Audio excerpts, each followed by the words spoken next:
normal stream, I would have like lead-in music and stuff, but you know what we can do is we can just hold down this and it'll start playing music. There we go. There you go. There we go. We have music now. Now I'm going to go ahead and make both of these chats legible and larger. So as people come in, they can tell us whether or not they can hear us. So that's always a treat, because right now nobody's saying anything, which makes me worry that we're not actually live. Hey, Aaron. There's someone right there. Yeah, hey, Aaron. Okay, so I'm going to bump the text size there a little bit. Yo-Yo says, hey, I can hear you. Twitch window, we can lower that text size a little. Yeah, that's pretty legible. Definitely. Okay, cool. So then I do have a Discord chat as well, but that one is going to be kind of obscured by the OBS on the laptop setup. Where is it? But yeah. So I was excited to see activity on your Discord the other day. Did you see there was somebody posted pictures of all their albums of yours? No, man, It was right before you texted me, hey. Oh, really? Yeah. I thought you had seen it because, somebody in your Discord is like, check out all my Pujol merch, all my albums and stuff. And I'm like, oh my gosh, I forgot I have one of his albums. Let me go make a quick video of it spinning on my turntable to post to Twitter. And as soon as I said that, you're like, hey, where are the details for tomorrow? Yeah. And I'm like, oh, he must have seen it, but no, okay. I got a new phone and I didn't put fucking Discord on it. Okay. And I absolutely need to do that and tell that person thank you. So that's thank you. Yeah, so howdy everybody. Hello. We're going live. We're kind of in the setup phase. This is Pujol. If y'all are not familiar with Pujol, you can learn more about him at pujol.rocks. That's the Twitter, the Twitch, the website. It's even the website, yeah. It's even the website. It's even the website. I like that your website has a sentence diagram on it, because I always, that's one of those things, sentence diagramming and calendars are two things that I feel like are underexplored avenues for humor, but I just haven't had this free space and time to noodle with it. Well, sir, you may be happy to know that once a year I make a calendar of sentence diagrams. A calendar of sentence diagrams? Yeah. Wait, you know what? You might have actually sent me one of those in that Salt Weekly package. Yeah, you may have gotten one. I think I actually do have one of those. There was just so much stuff in there. Yeah. Yeah, because your Patreon, you sent me this huge thing one time. But yeah, welcome everybody. How is the audio? Can you hear the music in Total Nuclear Annihilation? I actually have... Oh wait, these monitor headphones are only for these two mics, so they wouldn't... Is it good? The levels? Oh, we're actually getting some weird buzzing. Is it that... The question is the buzzing on... Is it only on the monitor? No. You know, it might be the headphones themselves are just not very good. Okay, nobody else is saying that they're hearing that buzzing. So I think it's the weird thing is the monitor jack on that is the big 1/4 inch, and I've got a 3.5 millimeter adapter or whatever, or 1/8 inch adapter or whatever, and so I think the adapter's just terrible. So okay, yeah. So they're not hearing the buzz. Awesome. Buzzless. Yeah, everything about streaming, I was telling Pujol, is incredibly brittle. The software stack, the hardware. So, yeah, we're just going to kind of jump in here and play some Total Nuclear Annihilation. We're going to be talking a little bit about creativity and about projects and having a lot of projects. Both Pujol and I are people who tend to have a lot of irons in, some would say too many fires. It's possible. Yeah. And so we're gonna chat a little bit about that side of creativity tonight, and we are also going to play Total Nuclear Annihilation and talk a little bit about the rules as we go, because you don't play a lot of pinball, do you? I'm a casual player, and by casual I mean extremely casual and not very often. Okay, well we'll get into kind of the table and how to play it as we go, but I kind of wanted to open more with the artistic side of things. So kind of one way we can structure this is that as we play, if I'm playing, I can kind of ask you a question and you can be answering and talking to the chat more, and when you're playing, I can kind of respond to things that you said and expound on them. So I actually wanted to talk a little bit about how long we've known each other and stuff. True. So why don't we open with that, and you can go ahead and plunge the ball, and, Okay. and you can jump in because you are mic'd. But this way. Did I plunge too early? No, you plunged perfectly. You are going to want to be able to respond to the ball with the flipper hands. Okay. But yeah, like a dolphin, flipper hands are important. So, because Pujol and I actually met freshman year in high school, and we've known each other a long time. And one thing that I don't know if I've mentioned this to you, but I don't know if you remember that time you had me over your house and you're showing me all these budget ways that you set up your audio, where you're like, oh, you can make a pop filter out of a pantyhose and a coat hanger and stuff. When I decided I was going to start playing Minecraft on YouTube, one of the first things I did was I asked my fiance. I was like, do you have any pantyhose you don't need? I need to make a pop filter. Yeah. And so and I just kind of looked around and said, I have no money to spend on this project. But one time Pujol walked me through all the stuff he does with no money.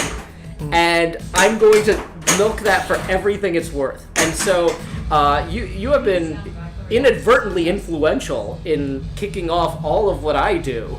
From before day one, actually, pre-launch. Well, that's quite an honor. Yeah. So I'm honored that you are here joining us tonight. So it will auto plunge on the ball save. But so there you go.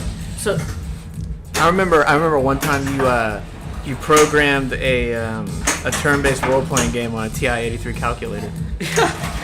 Well, that's the thing is back in high school we had a lot of free time. Yeah. I understand that some people are very worried about getting into college, but that was never our problem. Yeah. I was always trying to figure out how to get out of going to college. I was like, there's got to be some way to get out of this, and I ended up $50 grand in debt. I mean, I got the diploma, but I wish I had worked harder at not going to college.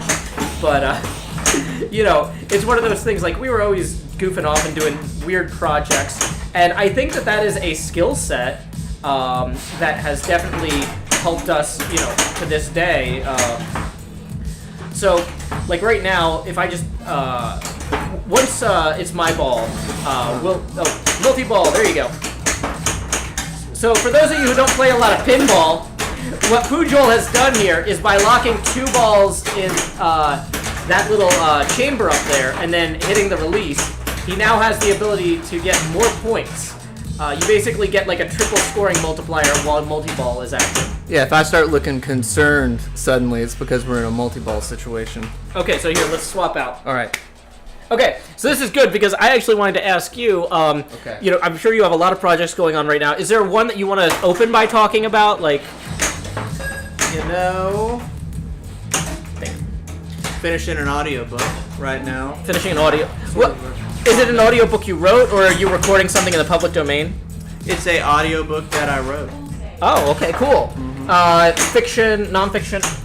Speculative fiction. It's an audiobook version of a chapbook I did called Mighty Stranger, and it's kind of put together like a Doctor Who teleplay. It's a live record that I'm back getting through with my buddy Jake at a television studio here, and I'm populating it with sound effects and that's stuff like that. awesome. Wait, now we can go back over here? Yeah, now you go back up, but you can keep talking. Okay. Because I don't want to launch into a big new topic when you're playing, but if you're already talking about your speculative fiction audiobook. Now, with speculative fiction, usually there's some sort of conceit or something like that. What's the conceit of the premise, sci-fi wise or spec fic wise? Conceit is that the narrator is a psychopomp, which is, sort of a Grim Reaper kind of character from mythology and lore. As people are passing into the afterlife, the psychopomp shows up to escort them to the great beyond. Okay, so this one's mine? All right. And it is a series of monologues of a psychopomp escorting various passerbys into or from the afterlife.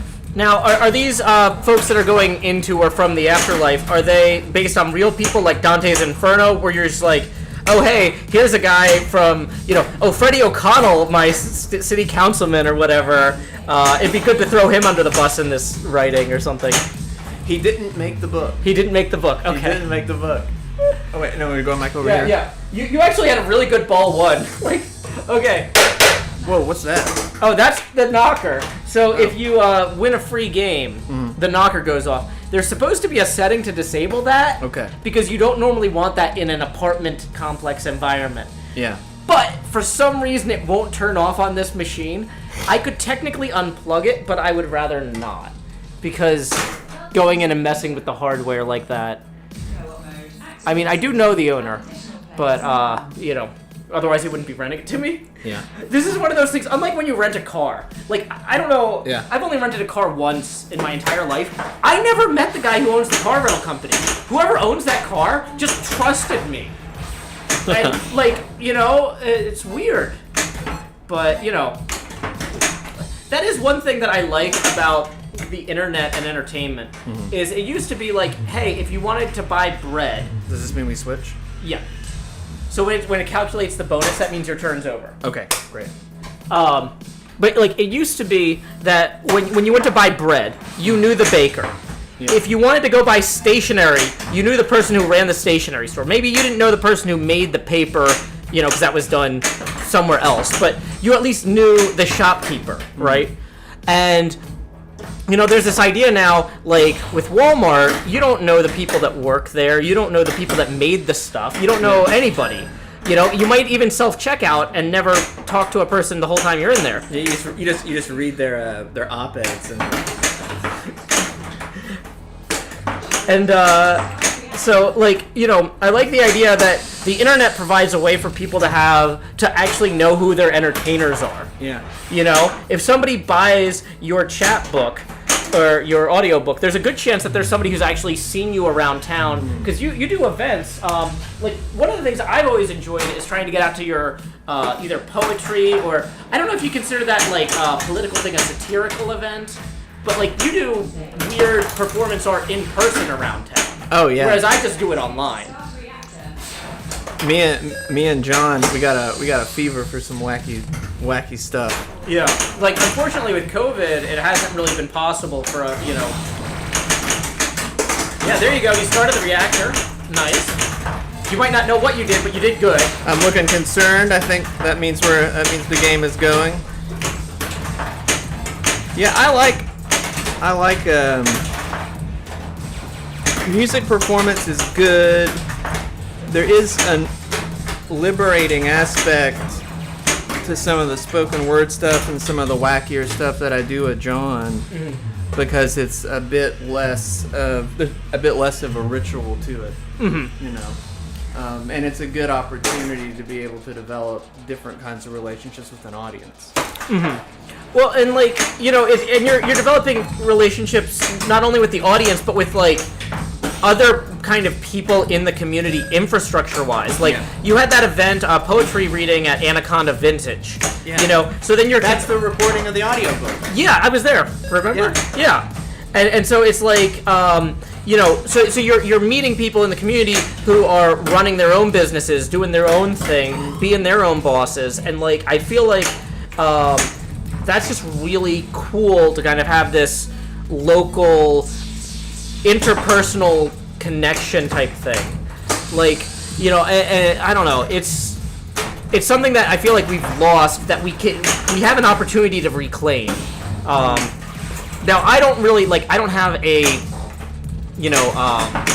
I don't have a storefront or anything. I don't have an event space right now. But like, that's the sort of thing I was thinking about the other day when I was in Bongo Java has that little theater up top or whatever. I was like, once COVID is like really past, maybe I should rent that for something. I don't know what. Maybe it's me reading my poetry. Maybe it's something else. But like, why not? Let's just kind of, there's that idea like keeping money in the family. Like, if I'm gonna pull a dumb stunt, can I find a way to at least like pay somebody who's running a local business? Yeah. Like, or I could rent a theater in the Bell Court, or and that's like more expensive than the theater in the Bongo Java, but like, it's the sort of thing where it's like keeping money in the community to do weird artistic stunts that maybe will sell tickets, but maybe we won't. Maybe we'll make the money back, maybe we won't. But like, if you're gonna gamble on something, like, I mean, some people will go to Vegas and blow $3,000 in a weekend. So if I want to risk $700 on a theater rental or something, like maybe I should try that.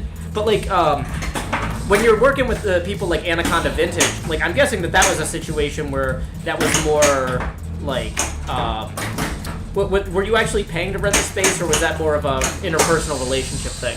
I think Tristan asked me to do something. Oh, so you were doing it as a way to promote the space. Like, they wanted to, like, use it as an event space type of thing? I think so. Okay. I will say, since going there that was the first time I ever went there, but, like, I have gone back when it was time to, like, buy my daughter cool clothes as a gift, or, that's actually my ball. Oh, you're right. No worries. In a tournament, that would get you disqualified, but this is casual play. Hey, I finally got a multi-ball. Okay, so if I can keep the ball bouncing around up there long enough, we can destroy this reactor.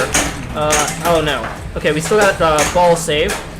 So I've got to hit that right target that says destroy. You see the flashing red arrow on the right side? Yeah. Yeah, I'm not doing a great job of hitting it. Nope. Come on. You know what's interesting though about the difference between like the curatorial aspect of online stuff and then doing stuff at is it my turn? Oh, we're gonna start the game over. So we each get 3 balls and then the game restarts. All right. You have such a great opportunity to refine and control context of presentation that by the time that you're wanting to do something in a room, you'll have this massive skill set to be able to put together a consistent event and demonstrate to an audience, help inform them with the cues of presentation, like how they can be comfortable and participate and know what to be doing in the room while you perform. That makes sense. Well, that's my big that's my big thing. Like, whenever I'm trying to put something together, like for instance, like poetry, like up until,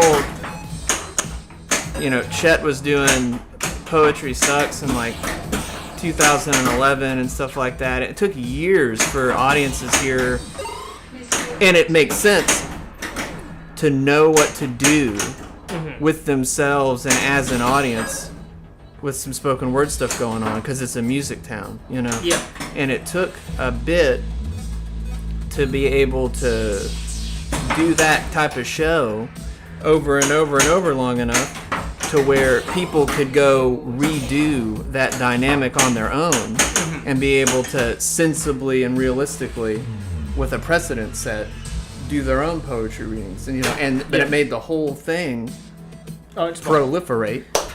Before we do that, though, I'm realizing we are 20 minutes in, and I have not posted the tip link.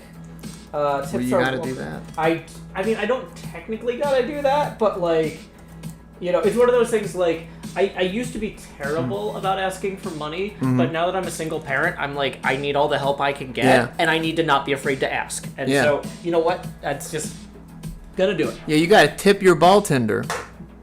Ball tender? Yeah. Nice. Okay.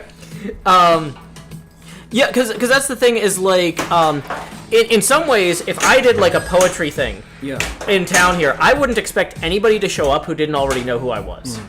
And, like, I don't know if that was the case for you, because you had already done your musical stuff for a while. I snuck in the poetry scene with the music. Yeah. And so, that was a short ball for me. Go ahead. People are comfortable with this. Yeah. But then, this makes things a lot more comfortable for me and everybody. Yeah, so maybe I just need to get my bass out and just, just play. I'll just play G 64 times in a row while I read a poem, and then I'll switch to C. Yeah. For the next poem. E for the poem after that. I'll just pick one note per poem. Yeah, and someone will be like, "Man, that was a real tight set. I liked what you were talking about up there. It really made me think." Yeah, it's like that guy's a bit of a that guy's a bit of a one-note bassist. Yeah. But, hey, thank you, David, for our first tip of the stream, tipping 2. Look at that. Boom. Well, and Pujol, I don't know how much you look at like YouTube ad revenue, but like I've got like 2,000 videos on YouTube. Oh. David here could have just gone and watched all 2,000 videos, and like with the way the rates are, I would have gotten $2. He just saved himself however long it takes to watch 2,000 YouTube videos. So thank you for supporting the show, David. We're on camera rotation mode today. If I can find where the thing is. So yeah, for some reason I had it set to -4. So that's gonna make this a lot more dramatic when we bring it to 2. Yay! That's crazy. Yeah. So alrighty. Yeah, my glasses. Yeah, these are my normal glasses. Yeah, we're playing with the colors today. We have rotated the colors to be a little bit more TNA orange, a little bit of pink and purple in there. I got the party glass going on with that. Yeah. Okay.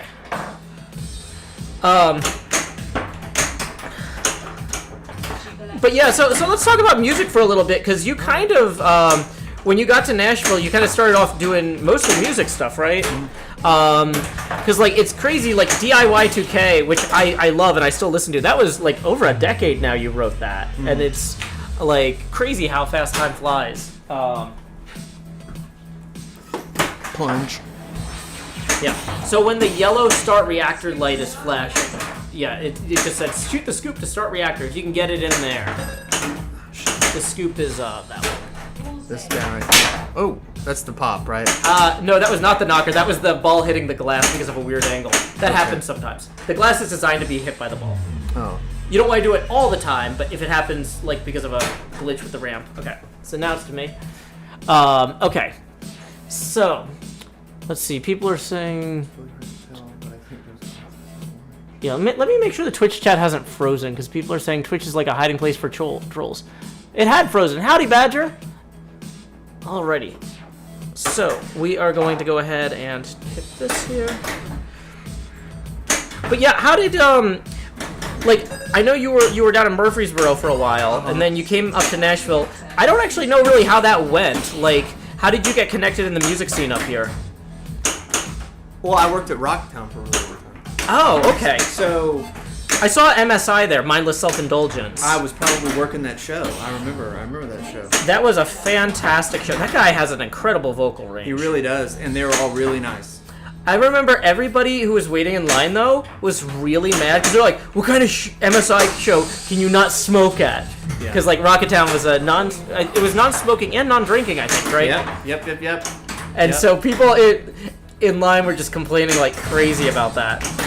Okay, so I gotta hit that start reactor scoop. Alright.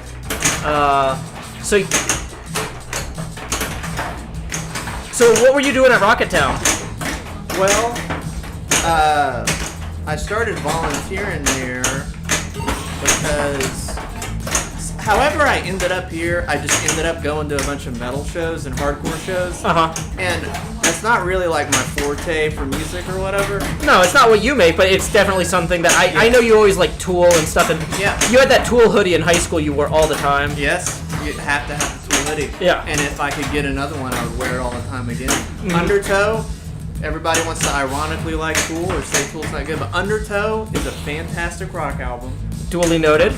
And Anima is a fantastic record. It's a great record. And Tool's a great band. And I'm not ashamed to say it.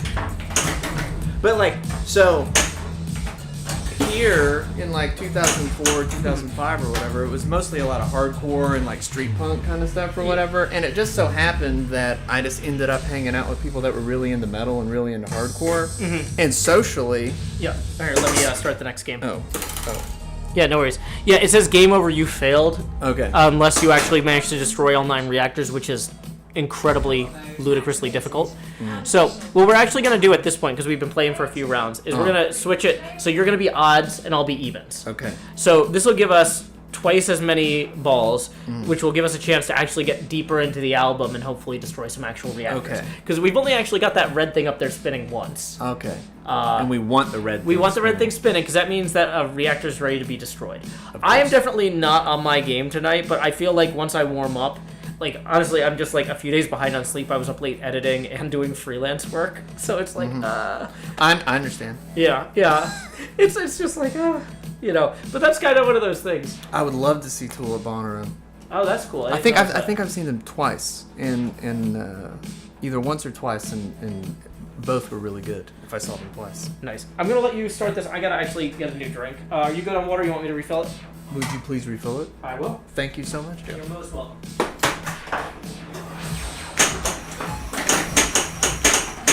tools. It's right back there in the cup holder. Oh. Thanks. Yeah, that thing is. Whoa. But yeah, so like, I don't know. I just ended up hanging out with a bunch of metal people, and there was Me? like no, it's me. oh shit, you're right. Getting lost in the sauce of the Southeast metal scene in the early 2000s.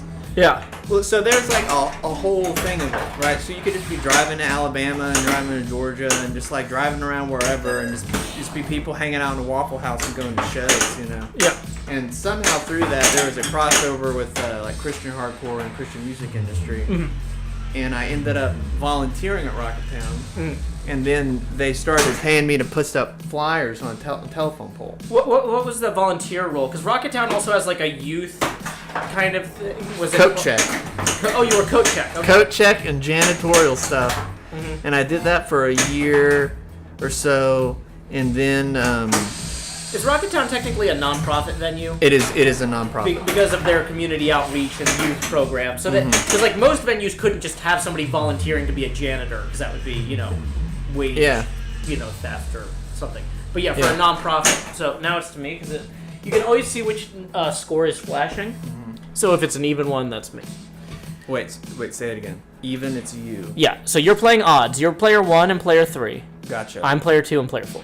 Now I understand. Okay. It's also clear. Yeah. So let's just make sure that these aren't freezing. It's one of those things I can't tell sometimes because like I'm used to the chat moving a lot faster in the Minecraft streams, but like these have a smaller audience. But it's kind of one of those things like it's Friday night and I'd rather just kind of chill. Yeah, there was the glass hit. Okay. So the first stage of this game is called hacking the grid, where we're trying to turn all the lights in that 3x3 grid there from blue to pink. And once we do that, the start reactor light turns yellow. Then we can start the reactor. Okay. So it does this little light show here, which was also designed by Scott Denisi. This is really like a one-man labor of love pinball machine. And like that was... Okay. So now that we've got the reactor started, you see how that upper text thing there is like 00, 01, 02? Yeah. We've got to overheat the reactor by getting one of the balls up there, which is really kind of inconvenient to do. We have to shoot the orbit shots, which are these. Okay. And then we got to hit targets up there. Of course, it immediately is coming back down. If I could get any of the balls here into the save. Dang it. Oh, come on. Oh my, look at that. Okay, so we got that to 100. Now I've got to hit that destroy target. Dang it. There it is. So we've destroyed the first reactor, which is our first of the night. So now we're back into that first of the 4 phases, hack the grid. So hitting those blue targets there to turn them pink. All right. So I didn't want to overwhelm you with rules because I've done that with 2 other guests. And so it's like, let's just play the machine for a little bit and then, now that we're kind of getting into it though. Yeah, I think I see how this chamber up here is sort of another zone of the game. Yeah, that's called the upper play field, and that represents like the inside of a reactor. And whereas that 3x3 grid represents a keypad. See, so now you have hacked the grid, so the start reactor light is lit on the scoop. You gotta hack the grid. You gotta hack the grid. The situationists call it determinant. Look at that. I like how representational the game board is on this. Now, when you start Reactor 2, it starts playing the next track from Scott's album. Okay. So you're going to notice a music change once the little light show ends. Scott's gonna give me a seizure.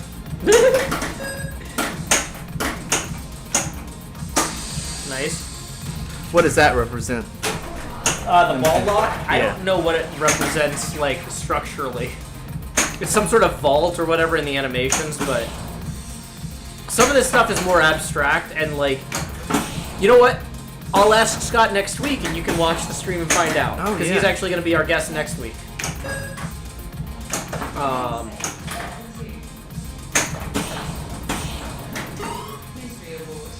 So, you got your job hanging no. posters at Rocket Town or whatever. Yeah, I did that for a while, and then I worked that, and then started moving into doing the back ends of shows and stuff like that. And then I was just kind of venue staff, hospitality staff. So when you say back ends of shows, because like different people, we have an audience from all over the world.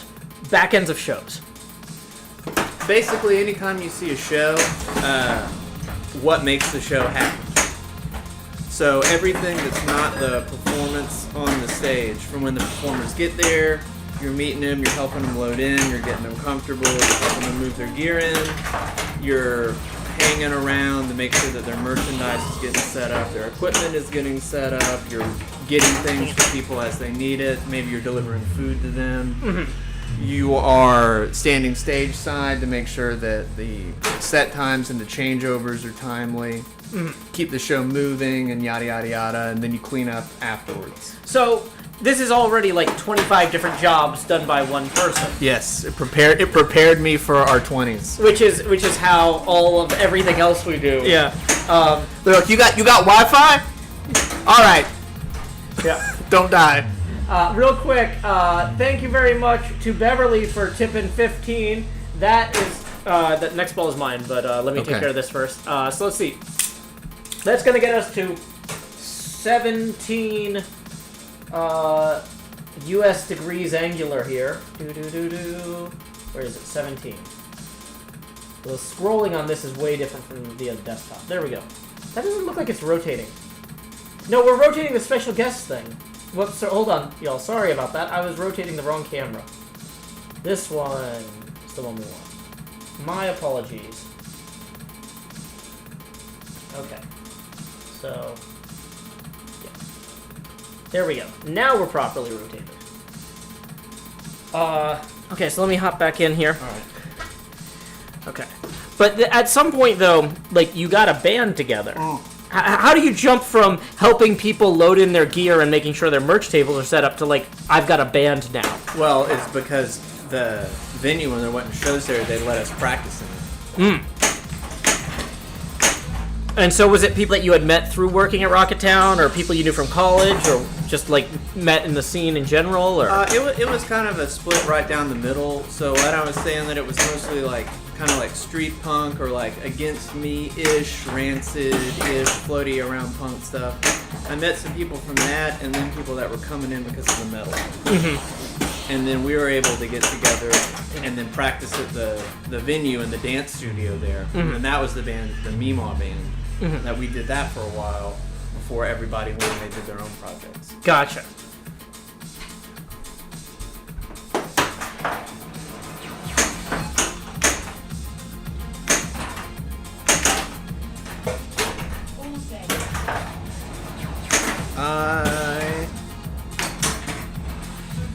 Doing live streaming reminds me of house shows. Yeah.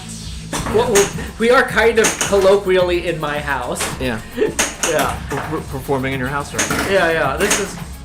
Well, it's funny too, because there was a house show a few blocks away when I was taking my daughter out trick or treating. They were like, "Hey, we're doing this house show at 8." When we just got to this random house, like they're like, "Hey, here's your candy." Also, we have a band. We're playing in the backyard at 8 o'clock, and trick or treating ends at 8 o'clock. So when 8 o'clock rolls around, my daughter's like, "Daddy, I'm not tired yet," and I'm like, "Well, they're not gonna be. Nobody's giving out candy. It's 8 o'clock. Everything's shut down." And she's like, "Well, what about that show?" Yeah. And I'm like, "Okay, we can go like." For like 10, 15 minutes, as long as you promise to behave. But no, she was actually really good, and it wasn't a school night that year. So we stayed out like for 30, 45 minutes. It wasn't a long set, but like, it was just some guys at their house doing a show, in their backyard. And like, it was just really cool for her to be able to see like, oh, I thought bands only played in like stadiums or stages or concert halls. Or it's like, no, this is just something anybody can do if you have some instruments and like, can be quiet enough that the cops aren't going to yell at you. Yeah. So, here we go. Up in the upper playfield now.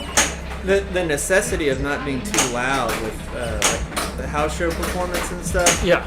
It helps the legibility of the audience being able to understand what's happening lyrically and with the music too, because it can't be so overwhelming. No, that makes sense. Yeah. Or it'll just be loud. Yeah. You know? And then once again, and if you get the cops called, there's no more show. And there's no more show after that too. Yeah. Of course, show after show, volume can become less disciplined, and bands can always end up being louder than they need to be. But the beauty between spoken word and small performances like that, or lower stage volume, is that it's easier for the audience to understand and know how to participate. Yeah, I was gonna say we got a question coming in. No, you did this. Okay. It's a question for me. Solarg wants to know what time Scott Denisi is coming on the stream on next Friday. It's gonna be the same time that the stream started, 8:30 p.m. U.S. Central Time, which was about 40 minutes ago now. So 40 minutes ago, next Friday, in whatever your time zone is. Solarg. Oh my. Rex Verdi says, a badly remembered quote, I can talk to a man for hours and know nothing of him. I can play one game with him and know the contents of his heart.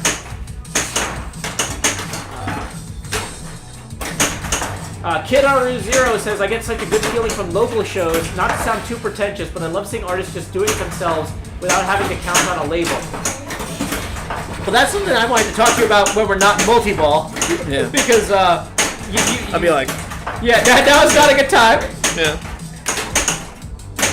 No, go ahead. No, well, I was going to talk about, because you actually signed with Jack White on at least one of your projects. I don't know how that came about.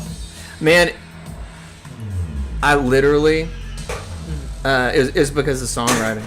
It was what? It's songwriting. Okay. Ultimately, it's always for me. It's not the case for everybody. Yeah. Some people are more performance oriented, or they do confetti, or they roll around on glass or something. But I don't know what they can do confetti or roll around. I'm like, man, I'm like an old person dad. Like, whatever drugs those are, I don't know them. Yeah. Yeah. I was just sending around MySpace messages looking for a touring drummer. Mm-hmm. And I MySpace Third Man, and I was like, oh, you guys are new in town. Yeah. You know anybody that I could hire to do drums on the road? Yeah. And then they just liked some of the songs. Oh, nice. And then that's how it got in there. Well, fantastic. Because, last time I was in Third Man, that was where I picked up your Too Safe 45. And so, they're still selling them. So that's kind of cool. But, that wasn't, I don't know how much, of a label experience that was, or if that was, It was a bit like Rocketown, where it was a really good through line of being able to see the full process all the way through. Yeah. From production all the way to manufacturing and assembly, because I also would do seasonal warehouse work for them too, and they would put their vault packages together. Yeah. Until about maybe 2018 or COVID times. Well, I think about 2018. Yeah. And so it was really interesting to go into an environment that was basically I've entered into this environment because of songs. I've shown up to a place. It's been produced in-house. It's been mixed in-house. So I've been walked through that. And then it goes and the thing is manufactured. And then in a different capacity, I'm coming back and I'm learning, oh, this is what putting the record together is. This is how it goes into a storefront. And I was familiar with some of that already, in more of the DIY sense from Memon and Candycat and stuff like that. But, getting to the point to where you're learning about batch labeling for FedEx to put things into a bin and stuff like that. Super cool, super educational. Well, and that's the sort of thing too, where when you're used to being the scrappy underdog, you're always trying to learn. But sometimes it's cool to see how do the next level guys do it, because there might be stuff that you're almost at that next level, or at least for parts of it. You know, you might not be about to open your own vinyl pressing place in Detroit, but maybe East Nashville. No, I'm just kidding. Yeah. But there's always a lot to learn, and people have been asking us when we're gonna have our stuff out on vinyl. That's actually why I have the record player, because I was I don't want to put anything out on vinyl if I can't test it. Right? You know, I need to be able to do my own QA. But that's very important. Yeah, and because I've worked in manufacturing, like, well, and that's the thing too, is like I tell people when they're like, how do I make it as an artist? I'm like, you know, I think a big part of it for me, yeah, are you familiar with Jonathan Larson's Rent? It's a musical that was on Broadway. Oh, Rent, yeah. Yeah. Like, you know, there's a lot of social commentary stuff in there, but there's also this whole through line of every artist in there tries to make a living a different way. But I like the one that Jonathan Larson did, you know, where he just worked in a diner, and people said, hey, I want you to come work on my music, and he said, no, here, this is me. He said, no, if I go work on your music, I'm going to be too tired to work on my music at the end of the day. I sit in the diner, and the whole time I'm making fries or hash browns or whatever, I'm thinking about what I want to write when I get home.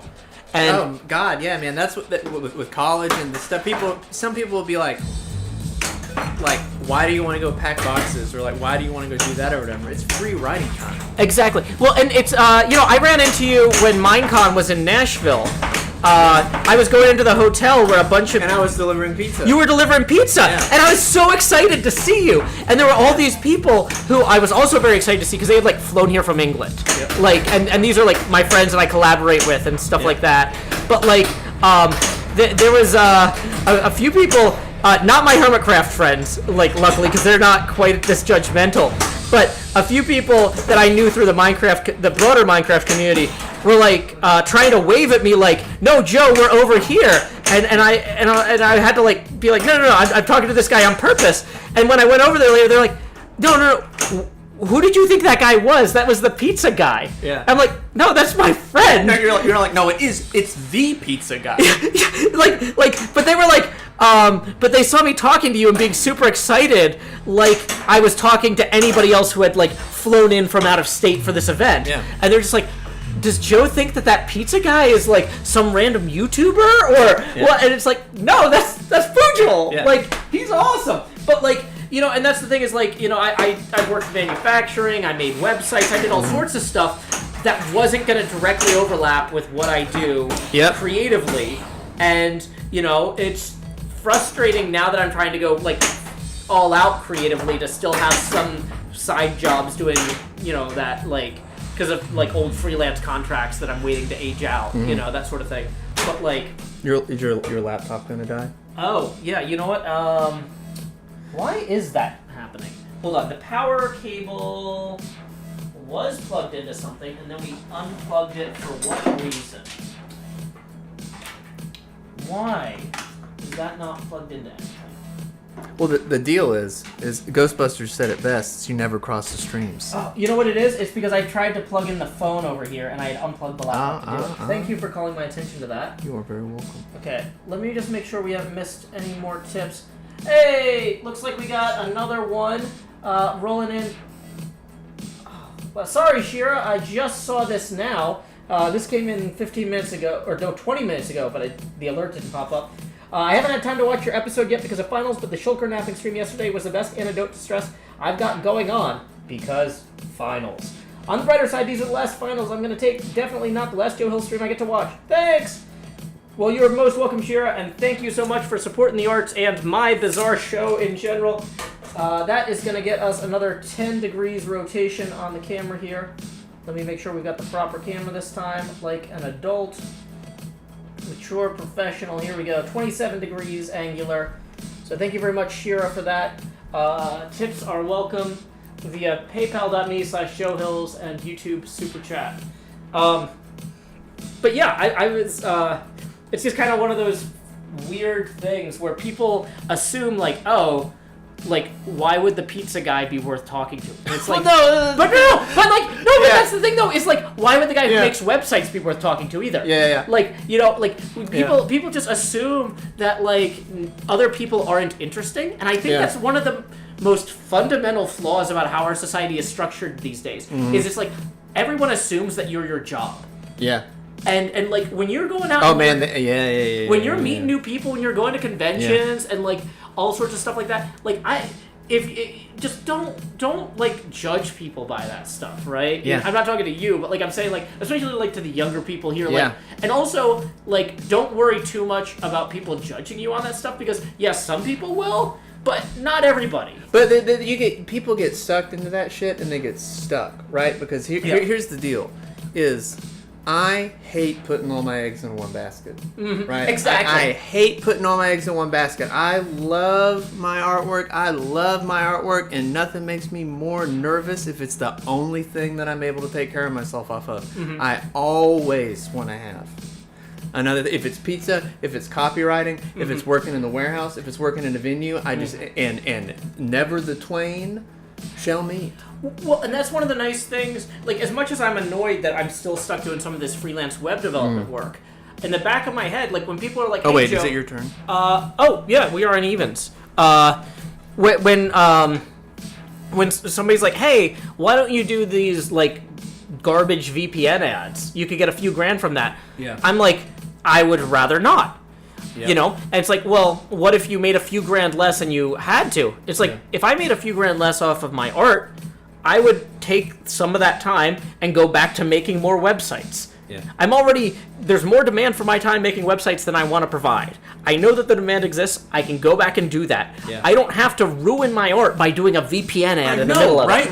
Right. So if you're able to get your creative like anchor, right? Yeah. And then you're able to fucking spoke off of it a little bit. You don't have to do so much of the stuff that feels cheaper.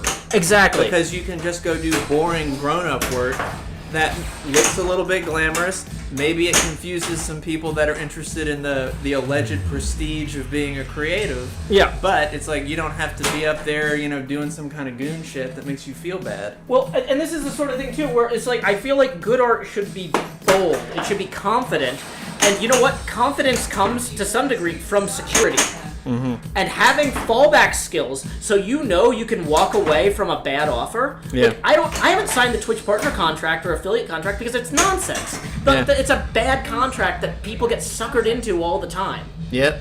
And I'm not gonna get suckered into it. I didn't work this hard to develop all these other skills at survival to then ruin my art with a bad contract. Yep. But see, the thing though is the trade-off is that you're not directly participating in the prestige economy that is fucking attached to your corner. You know what I mean? And music's got a fucking ridiculous prestige economy because it's a bunch of motherfuckers in denim jackets being like, Spotify ain't gonna pay us, but it sure is good that everybody can listen to my song or whatever, and I guess we can just all know the right people together and count who knows more of the right people and order each other accordingly. And it's just like, man, I'd rather go fucking literally wash dishes in Midtown when I'm fucking in town and have to keep up with that fucking bullshit. Or like, I'll tell you what's better than being on a record label is working for a record label. It's because then you learn how to do all the jobs. Oh yeah, I mean, like, it's one of those things like, my dad at one point owned a trucking terminal. I basically grew up in warehouses. I've worked in manufacturing, worked in warehouses. It's not necessarily my first choice, but I know I could do it. Yeah. And that's great. Like, I really encourage people who want to be artists, take a bunch of random jobs, connect with a bunch of people that are different ages. Like, when I worked at a styrofoam factory, I was 19, and they put me in charge of a third of the night shift. Which was really annoying because when I applied for the job, the guy who runs the plant was like my neighbor, and he told my dad, "Hey, if Joe comes and works at the plant, he can run the shrink wrap machine and listen to books on tape all day for 8 hours." And I was like, "That sounds great. Yeah, give me that. I literally have done that." Yeah. And so the thing is, though, I get in there, and the HR lady is looking at my resume, is like, "Oh, you are in Marine Corps ROTC at Vanderbilt, and so you've got a year at Vanderbilt, and you're doing Marine Corps ROTC. Yeah. Well, the highest leadership position we have is running a third of the night shift." And I'm like, "No, my book's on tape." Yeah. But like, I got to be in charge of people that were a year younger than me and 3 times my age at the same time at 19. And that was a really good experience. And if you don't go apply for random weird jobs like that because you're like, no, I've got to focus on my music or my painting or my video game design or whatever, like, you don't know what you can learn from random people who are 3 times your age working in a factory. That is very true. And then also, art, it takes processing time, right? So you might as well get fucking paid if you're just going to be sitting around trying to figure out, how this couplet's supposed to work. It's not going to happen when you sit there and you're staring at it. It's going to happen when you're washing dishes or when you're, moving a box or whatever. And people ask me all the time, Phil, how do you avoid burnout with your creative stuff? And I'm like, man, I don't have time to get burnt out on my creative stuff because I'm a single parent. I'm washing dishes, I'm doing laundry, I'm scrubbing floors, I'm like folding, sorting, like it's you can't get away from it. Like, but yeah, if you just have, like, some people like really get fixated on like, I'm just gonna sit here and I'm gonna stare at the computer until an idea here's to me. Yeah. Hey, we got another tip rolling in. Let's see who that is from. Thank you so much to Richard for the 5. We're going to go ahead and get that on the abacus here. I'm not sure if... I don't have the camera discipline. You know what makes me always feel better about this? Is there's like old Laurel and Hardy sketches where, like, when they first switched to TV from radio, where they would have like a red light on top of whatever camera the guy in the booth had made the active one, but the guys on stage never knew where it was. They were always looking and sometimes they would break in the middle of scenes and be like, which camera has the red light? Yeah. Button, who's got the button? Where's that one? Okay, continue. And I was like, you know what? If Laurel and Hardy can't do this, I'm not gonna stress about it, man. Those guys were pros. But anyway, here we go, rotating the camera another 5 degrees. So thank you very much again to Richard for supporting my show. That's really interesting. Isn't it, Red Dragon Slayer, isn't it the same as having a flexible job and hobby such that you can survive and enjoy your time? Yeah, I mean, to some degree, like, one of the nice things about being a self-employed artist is you can make your own hours. Yeah. So I can say, I'm going to work when my kid's at school and when she's asleep. But when I pick her up from school in the afternoon, like, she doesn't have to go to after-school care or, go have a nanny or something. I can say, I'm going to take a few hours and we're going to hang out, we'll make dinner, that sort of thing. Like, whereas when I was working a 9-to-5 job, yep. I would have to pick her up from after school care at 5:30. Mm-hmm. So that time between when she gets out of school and when I got off work is just like her hanging out with a bunch of kids that a lot of times she wasn't too thrilled about. Yeah. She was always like, why do I have to go to this? Just stop. Yeah, that happens sometimes. That's the thing about pinball, is it's a mechanical system, right? And so sometimes things get hung up on things, and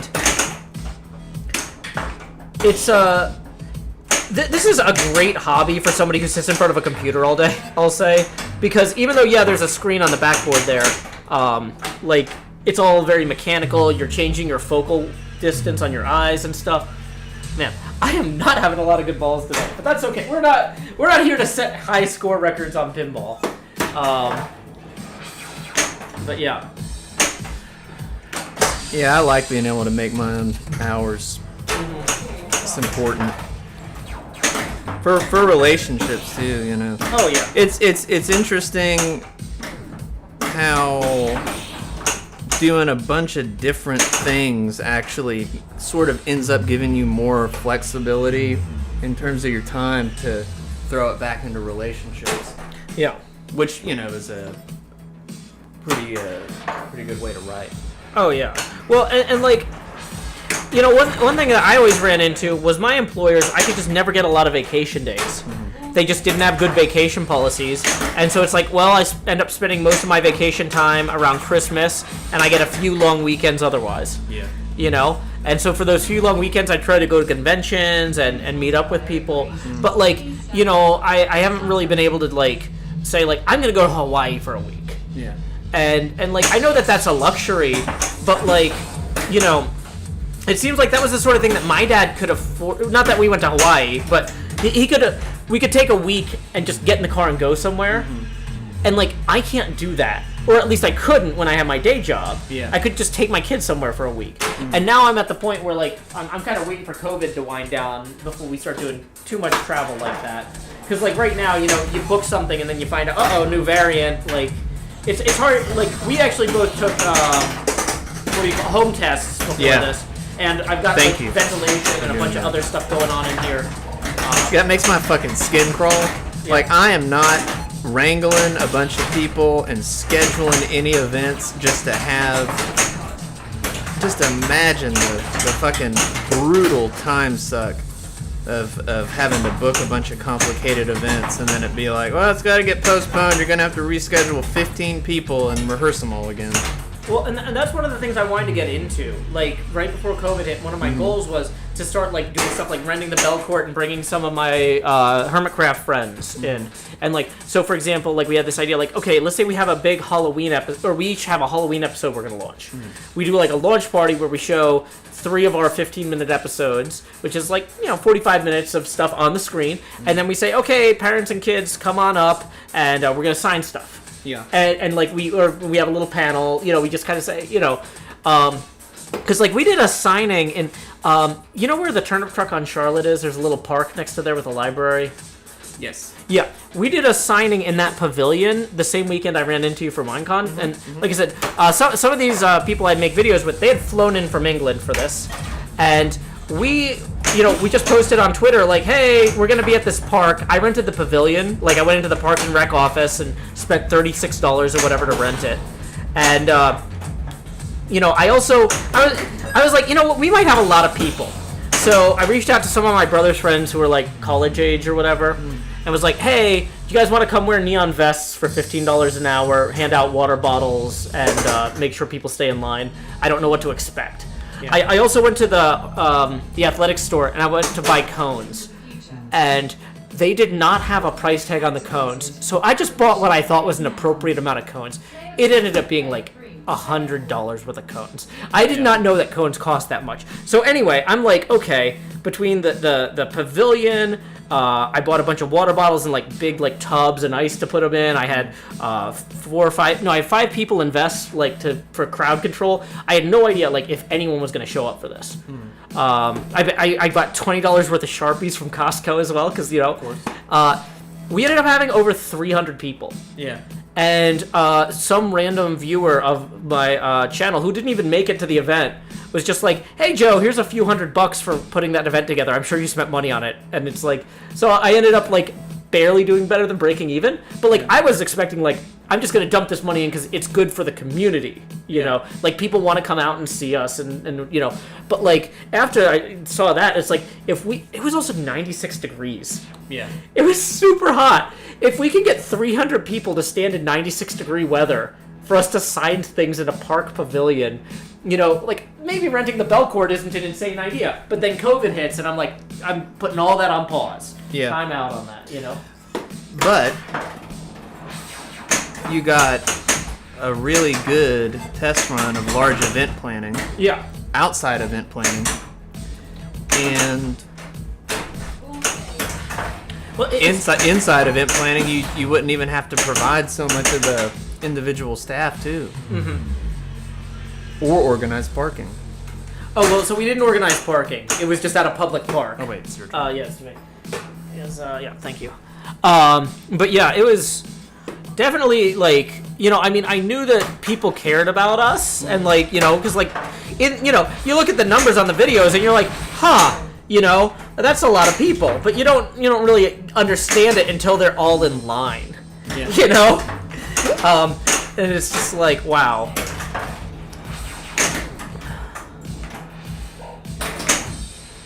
It's often rewarding to make things that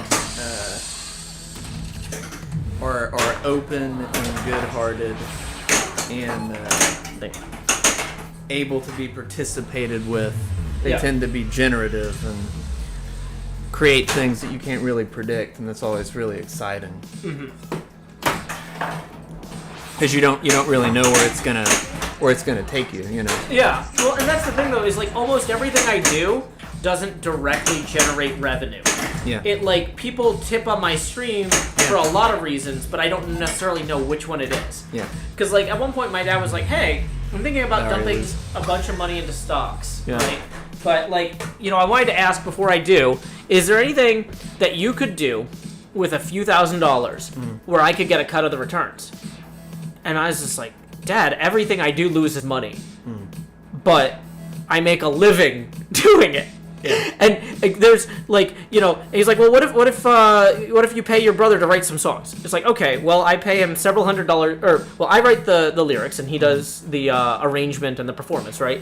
And I pay him several $100s for each song because there's no expectation that we're gonna make any money back on this, and he's a professional and I want to support him, you know, and so. My dad's like, well, what if you hire him to do more songs? And I was like, well, the thing is, each album that we've put out has made, you know, maybe $300, $400 total on DistroKid, you know, and it's like, and that's about what I'm paying per song. But people like the music, and they do tip on the stream because they know that money gets invested back into making more songs. But I'm like, if you wanted to get a cut of the album sales, there are better ways to lose 99% of your money. Like, you know, but it's just, you know, there's not something where it's like, oh, if I got this piece of equipment, I could say, well, that would directly lead to more revenue. It's just, I'm just taking whatever like income I have, I'm looking at whatever makes sense at the time and trying to put good and interesting things in the world and hoping that it pays off, but also knowing if it doesn't, I can always make more websites. Yeah. You know, and so it's kind of a gamble, but it's a safe one. And also, because you're just mostly interested in making something that's good. Yeah. Right? You're able to kind of do a bunch of different sort of things. They all feed into one another, and maybe 3 of them might not break even, but 2 of them are going to profit, and then it's going to set itself back out, but it's going to put you in a new environment that you wouldn't have been able to reach otherwise. And then you have more things you can do and more possibilities. Yeah. And so, like, you know, if, once again, you know, in the future, once things kind of settle down, you know, okay, maybe I could say, yeah, give me a few grand to put on an event at the Belcourt, and I think I can make it back in ticket sales. Because there's like 200 seats, we charge 200 a head, or not 200 a head, 20 a head. You know, that's, what, 4 grand back. So, you know, there might be a way to do that, and then if we sold merch on site or something too. But, like, I'm not really doing merch at this point, because I don't have time to manage it. You don't want to keep it all over there while you wait to be able to sell I mean, that's where it would be. You're pointing exactly, like, I've looked at the shelves at Costco I would put in over there. You know, I'll tell you what I hate, Joe. I hate cardboard. Because there can be boxes and boxes and boxes and boxes and boxes of it everywhere when you're waiting to sell stuff inside of a cardboard box. Yeah. Well, let's see. Hey, welcome back, Yo-Yo. Hope you had a good dinner. Hello, everyone. Jill Jackson says, somehow I missed that this machine had a video screen. Yeah, it does. It's we're doing direct HDMI capture up here. Can you? Yeah, there you can see it. Wait. So, okay. I'm playing evens. Pujol's playing odds. One of the nice things about this co-op mode, too, is, like, I can play it with my kid, and we're on the same team, so she doesn't feel like she's competing with me. Not that I'm a great pinball player. Like, honestly, my ball times this session have not been great, but, like, once again, I have not gotten a lot of sleep. I had to get a video out the door. I was originally thinking, like, oh, I'll try and get it out sometime Friday or Saturday, but then, like, I don't know how much you know about Hermitcraft. Like, I've just watched your stuff, and then I read through the subreddit, so I'm like familiar with the world of it, but I only really know your stuff. That's fine, like, because you know, it's one of those things. Like, I don't want to patronize you if you had tracked it, but like, I don't expect anybody to care about this stuff. Like, I know that some people do, but I don't expect any individual person I run into because it's so niche, right? We're making things for a niche audience, and I don't want to assume somebody is in that niche, you know? Yeah, I'm a Joe man, but I don't know a whole lot about the lore of Hermitcraft. But I know enough about it from watching your stream. But I watch it get made. Yeah. On the stream, but I've never. But that's so exciting to me to watch it live that I don't go do the videos. No, that's fair. And like, honestly, like, it's a very different medium and delivery mechanism. There are some people who only watch the videos, some people who only watch the streams. Like, I don't expect that like I said, everything I make is so niche and weird. I don't expect any of it to be for everybody, or even to overlap, you know. Mm-hmm. But Sorry, so, your turn. yeah, no worries. I've had balls like that tonight. The thing about it is sometimes, like I made a video where I was like, oh, I don't know where this thing came from. Yeah. But I'm gonna build on it. Somebody left this thing here with no name tag, no signs, no claim, and it's interesting. So I'm gonna go riff on that. Mm-hmm. And so I put out and so I had this footage in the can of messing with this thing that somebody had set up. And they put out their video this morning. And when I saw how much effort they put into establishing that, I was like, oh no, I just went and like danced on this thing that apparently took 25 times more effort to establish than I realized. Yeah. So now I kind of owe it to them if they're like, who screwed with this? I owe it to them to have that answer out there and published as soon as possible. So I was like, okay, it's just pedal to the metal all day on getting this video out the door. And I'm pretty happy with the results, but yeah, today was definitely a day I could have used a nap and did not get one. So, whatever. But that's the thing, you know, with pinball, and like I tell my kid this, I'm like, you know, you gotta just be okay with not always playing a great game. Yeah. You gotta be okay with performing without a lot of sleep. I only slept for 4 hours too, and I was like, yep, I'm gonna be doing something today with no sleep. Sounds familiar, but like at least, you know, I'm not having you come on here and play an instrument, and like I didn't drive 6 hours to get here. Yeah, because you're still like in Nashville essentially. So, wow, we are burning all my ball saves right now. But you know what? We paid for 3 ball saves. We're using 3 ball saves. Oh, come on. These orbit shots are really killing me. I was going to tilt if I tried to swing it back. So there's, I don't know if you know this, but there's a pendulum inside the machine called a tilt bob. And if it hits, it's like swinging inside of a circular washer. Yeah. And if it hits the washer, it completes an electric circuit. And then, depending on how long it stays in contact with the washer, or if it goes back and forth, or things like that, the machine will decide if you've tilted, and then lock the flippers, and you don't get your bonus. So you can kind of nudge the machine a little bit, but if you nudge it one way and then back the other way, because of the way pendulums work, you're basically saying, hey, freeze the flippers and take the ball, please. Is that one of the deals where they were like pinball's gambling? And so they put some kind of check in it to make sure that you weren't manipulating the machine? Well, it's more to make sure that people don't break the machine by tilting it. Because they're so expensive. It's protecting them, yeah. Sorry, your turn again. Oh, no, that's fine. Let's see. Doc M just declared war on Twitter. Uh-oh.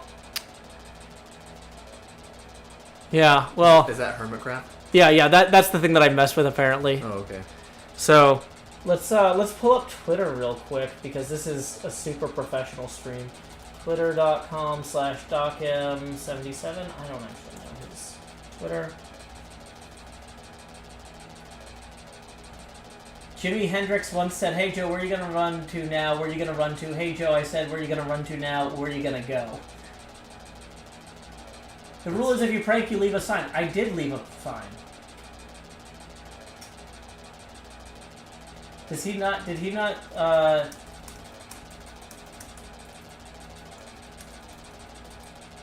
it was signed inside the shulker in the glass box? Hashtag reading comprehension? No, wait, we need to, quote tweet that.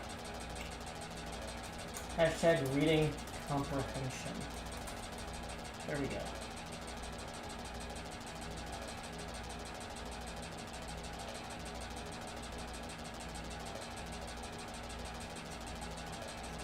How did he not find the sign? Okay.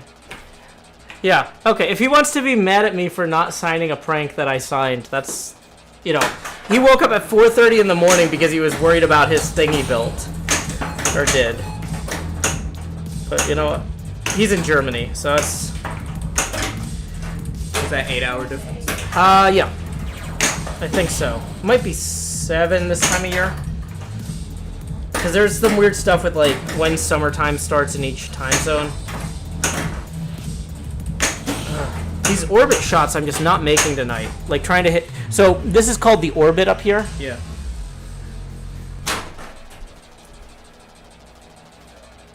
Wow. Oh shit! I already fucking.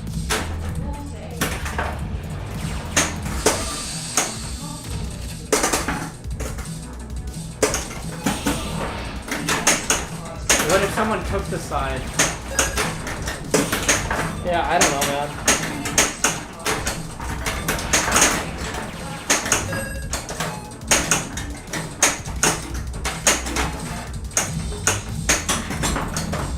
Damn.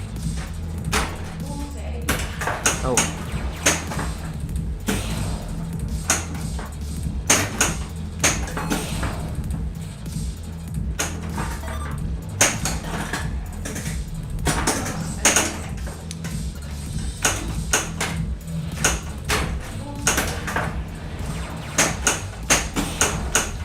Yeah, also, there's an entire video about me messing with this thing that I went and put out so that if he noticed it was messed with, you know. That's funny. Yeah. That's how these things go. Like, it's weird because it's basically a giant collaborative art improv project. And everybody's like, but you have rules, right? And we're like, we've talked about having rules, but like, it's been a decade and we haven't figured them out. So, hold on, let me just... So anybody who's worried about my life, tips are welcome via paypal.me/Joe Hills. It's a well-known fact that Americans with more money are more survivable. Okay. Oh, sorry. No, you're all good. Okay, so this is the final ball here. Wow, we're still on Reactor 1. Still in reactor 1. Still in Reactor 1. Okay, so this is not my strongest game, but let's get it up here and bounce it around in there. Now we gotta hit that destroy target. Okay. Ball save. Okay, if we can destroy the reactor while we have multi-ball active, we do get triple points for that. But... Uh-oh. So, danger means, like, you almost got a tilt. You get 2 dangers before the game actually will just straight up tilt you out, like the latest touch. But when we're on like the 3rd ball of the final player, like sometimes you gotta burn a few dangers. That's fine. Are we still in frame is actually the question when you start nudging too much.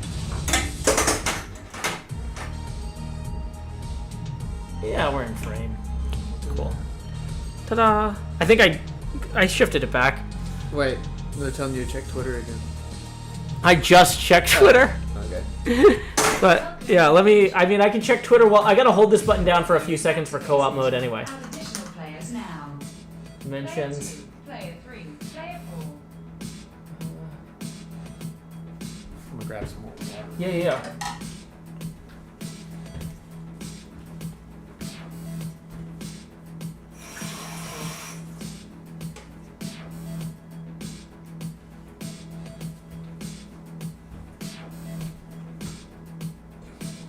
There's a TNT duper over your base that has a timer. Good luck.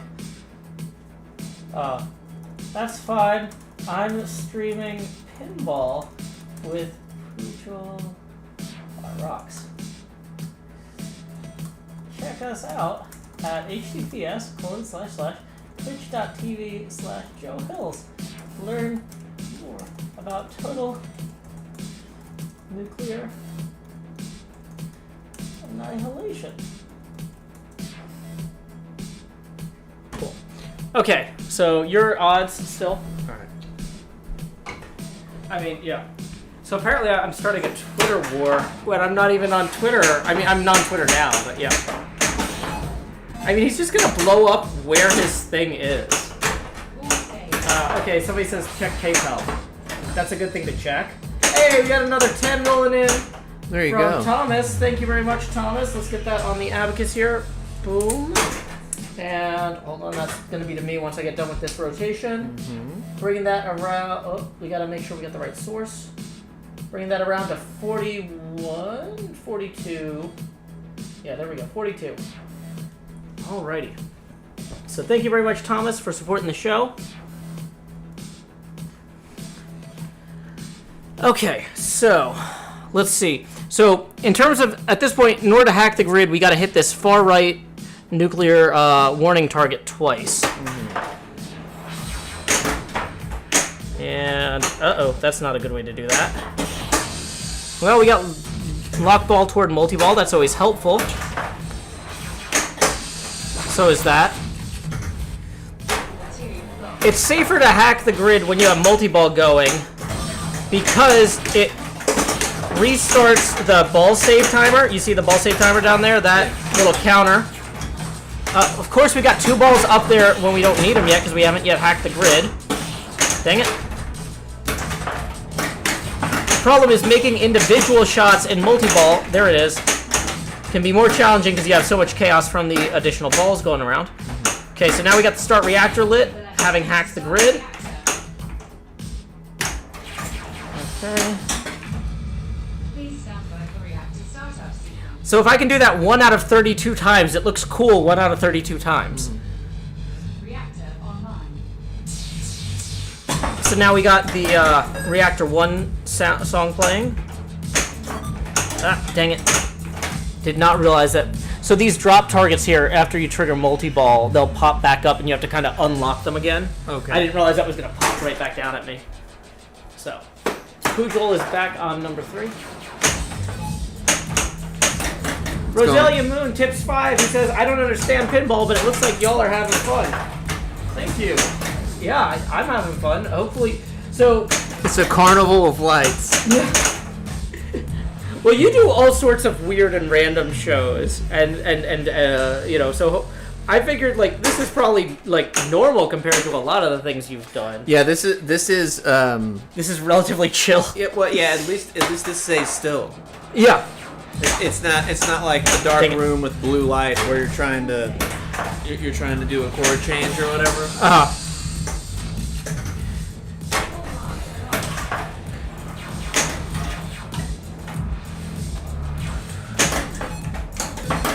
So, you know, we mentioned earlier that you had a whole bunch of projects going on, and we talked briefly about your speculative fiction audio book. True. What other stuff? If I could just mention one of them, Salt Weekly. Yes. Can we let's hear a little bit about Salt Weekly, because like I would explain it as it's like the Nashville scene but satire, but nobody here who doesn't live in Nashville knows what that is. You know what I mean? Yeah. So how do you explain it to somebody if you're in an airport in Milwaukee? How do you explain Salt Weekly? So it's basically like that free paper that's kind of like the lifestyle journalism, like Alternative Weekly or whatever. It's not necessarily like the main newspaper. It's sort of like the city's magazine. Yeah. It's a Mad Magazine spoof version of an alt weekly that comes out bi-monthly, even though it's called Salt Weekly. Gotcha. So, you know, you're really putting the alt in Alt Weekly. Yes. It's like Absolutely. nice. And then, it's John Sewell and me and the Pack and Plant Gallery and the guy from Elephant Gallery, Alex Lockwood. He was one of the co-founders of it too. Now, are you guys still doing printed papers, or is it just all on? Okay, so were you printing those locally, or are you going out of town for that? There is a fantastic, enthusiastic printer named Erica Baldwin that I do all of my printing projects with now that are not risograph. And she's over at Alpha Graphics in Franklin. Okay, I'm writing this down real quick. So Erica Baldwin. Info. What was it? Alpha Graphics. Alpha Graphics in Franklin. Erica Baldwin. Okay. She's enthusiastic about her craft, and that's you. Yeah. And that's one of the best things somebody can be. Cool. And so, they own like a traditional newsprint or alt weekly style press, or It's all different kinds of digital printing equipment out there. And so the thing with Salt is that, you know, basically me and John have just been texting back and forth for like 2.5 years now because of COVID. Yeah. We've seen each other a few times in the last couple of years. But the physical format of it's changing all the time because we have a motif, yeah. right, every issue. So the motif changes. And then about 50% of the time the physical format will change. So Yep. we'll be able to get together with Erica and because she likes what she does and she's excited about it, we can sort of pitch an idea together, riff one through, and then she can help us figure out how to make it be a physical reality. And then we take all the submissions and then cram it into the layout, and then we have another one that comes out at the art crawl on packaging. So, when you say you take submissions, I didn't realize that you guys didn't write it yourself. I didn't look closely enough at the bylines, I guess. So, like, if I wanted to submit something to Salt Weekly, Yeah. like, Everyone should submit something to Salt Weekly. interesting. Anything that needs to be filled. I mean, we have reoccurring stuff that we write, you know, for it every issue. But we're always trying to get submissions for the motif. That's cool. Yeah, because like the only thing I've ever had published in the Nashville scene was I sent a few jokes in for Best of Nashville, but like I don't know. Like, I used to write like comedic stuff more like in college for the college comedy paper. It's you again, baby. I'm out of it. Yeah, no worries. No, you should definitely submit stuff to Salt. It'd be really fun. Okay. Yeah, I'll have to think about what I should send because like I've actually just started doing my own newsletter again on my website. And like, but that's like less. That's more like updates about what's going on. Like, hey, I'm having Pujol over for pinball. Come check it out. And then next week's will be like, here's the VOD. I'm having Pujol over for pinball. Come listen to us talk about why it's good to pack boxes. Yeah, that's a good pinball poetry. Yeah, you gotta do that same. No, thing. I've been working on because I do kind of a mix of parody and pastiche, and I've been working on a parody of The Gambler. Yeah. About pinball, about being stuck on a flight without Wi-Fi next to somebody who cares very deeply about pinball tournaments, and like the idea is that the speaker in the song is like an amateur pinball tournament player, and like the big, talented guy recognizes him on the flight, and like the Wi-Fi's not working, so they gotta talk. Yeah. And he's got to just, give him a bunch of advice and drink all his whiskey and shit. But like, so I've been writing like comedic pinball advice. But part of my research for that is to play pinball and also talk to people who run tournaments and play in tournaments and stuff. But like, it's bizarre. I probably do like way too much research for the number of people that actually listen to my songs. Like there's a danger. Oh, we end up picking up words. It's always beneficial to do. Horrible amounts of research for a 3-minute song. Wait, yeah, has Doc not found where the shulker is? I literally put where it is in the, I put where it is in the note that he didn't find. So is that why he's mad because he doesn't know where it is, even after I told him he should read the note? Because, like, I really have very little sympathy.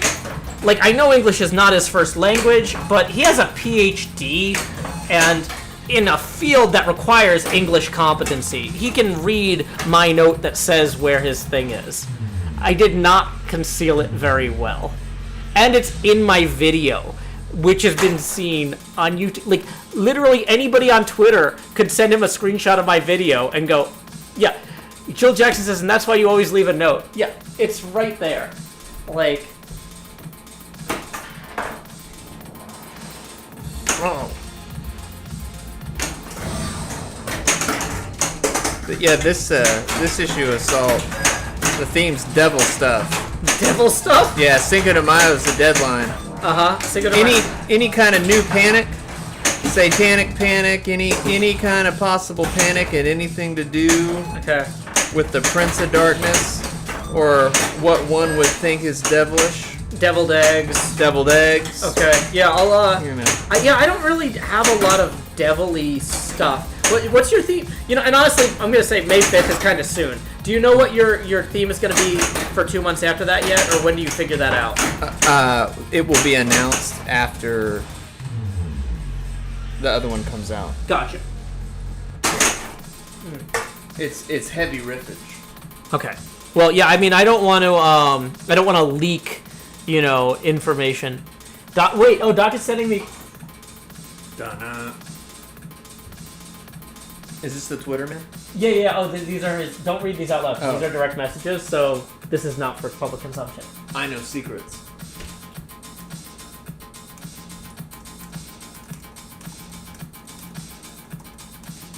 The Twitter man.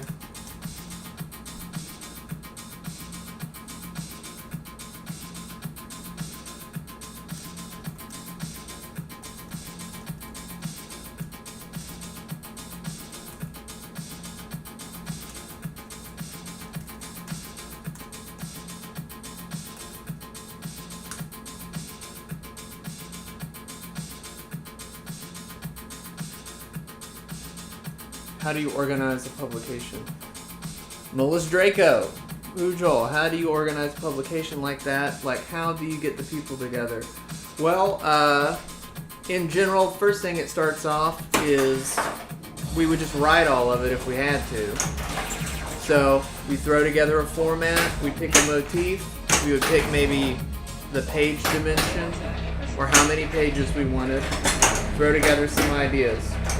And then let's say there's two scenarios. There's one scenario where we get everything that we need because everybody in the world submitted a bunch of good stuff and we barely have enough room for our own writing and we got to pick through thousands of them. Or the other scenario is we didn't get a lot of stuff and we have to write everything for it. We basically just fill the page space, pick a layout, and then move that over to print. And then from the organizational standpoint of getting people involved with it and things like that, we just try to put out a clearly presented prompt that's general enough that we can get a variety of responses to. And we just repeatedly put that out. And we just do it issue by issue.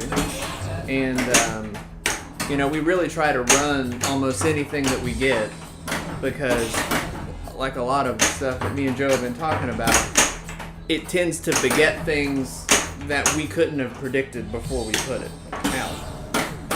So it just sort of ends up feeding into itself, but at the very beginning of it, it's mostly us doing a whole lot of writing and a whole lot of assembly and a whole lot of whatever together. And just kind of snowballs. Yeah, because how long ago did you start Salt Weekly? It was before the pandemic. 2018. Yeah. But I think the first issue was in October 2019, I believe. And so in terms of your printing costs, like how much of that's covered by Patreon versus sponsors? What's your business? Do you have a business model, or is it just kind of like out of pocket type stuff? Which no shame there, because I do a lot of my stuff just out of pocket. It's a sort of like three-way combination of Patreon and then occasionally. There's been years where we've done like an ad booklet that we've sold ad space for to be able to cover the printing costs. Feel free to reach out to me about stuff like that because I didn't know you did ad booklets, but like I could find something stupid to run an ad for. We haven't done ad booklets for the last few because the Patreon's starting to be a little bit more. But there's really not we pretty much are just going to kind of do whatever. It's the beauty of John. Yeah. Is that he is a fantastic collaborator because we just make the damn thing and keep on doing it. It's been so easy to run this thing and put it together with him by text message the last few years. Well, and I found like having somebody to collaborate with kind of frees me up to just say like, because like people come up with ideas that you would never come up with, and then all of a sudden you're like, how would we even do that? But like, so then all of a sudden I'm considering how to do something that it would never have even occurred to me to attempt doing. It's a great thing to work with other people. It's you also get lucky if they have the same sense of humor as you do. I'm very lucky that I found John Sewell. And the best thing about him too is he does the majority of the people wrangling. And that is just music to my damn ears. Okay, so the final reactor target. No, okay, letting the ball save go. Is that A that's flashing there? I gotta hit that A.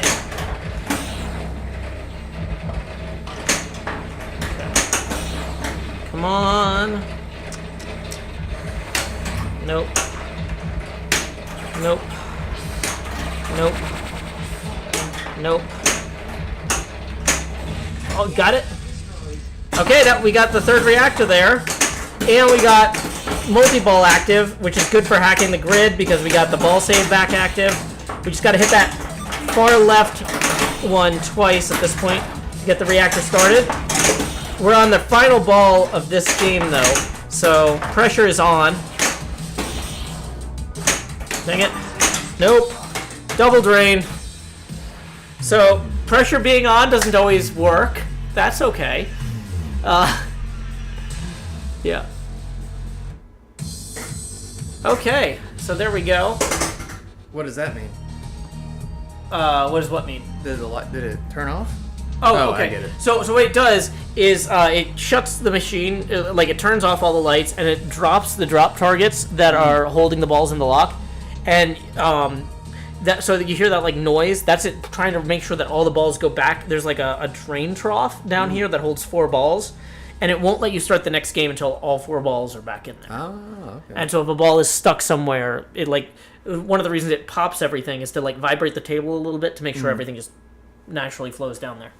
Welcome to the future. Are you good for another half hour? Yeah. We had talked about 10:30 Yeah, as the 10:30. target time. So cool. And I'll tell you another thing too is John's art gallery, the Pack and Plant. It's a really cool place, and we do the magazine out of there. John's a really great local character and creative person and collaborator. When did he open this gallery? Because I this wasn't on my radar, but honestly, I stopped looking at everything when COVID hit because it was making me sad seeing how much stuff I was like, I can't go to that safely. Dude, man, he built that motherfucker. Okay. And so like when I first was coming here. So this has been around a while. Was this in East Nashville? Because that's the other thing. No, it's over in Wedgwood, Houston by URP. Gotcha. And so there was a house that was kind of a show party house out there called the Fun House, right? I think that was on my radar. Yeah, but he finished that house, right? And and then he got the building that is now the packing plant now, and then he spent years building that thing out. And, you know, there was a time where I went to go look at it before I'd really met him with some of my friends, because maybe it was going to be like a music venue or something. Yeah. And then it ended up that it turned into this great art gallery, and then like years later, after I'd lived here for a decade, I finally met John. And me and him were like, why have we never, you know, because we're very, very capable of amusing one another. And well, the stuff I've seen you guys do together, like that political show, that was great. Joe, he can keep up on stage. Yeah. Oh my God, it's so good to be able to be with someone that can keep up on stage. Do you need another drink? I would love one. Let me refill that for you. You sure you don't want like lemonade or anything? Okay. No, the water's good.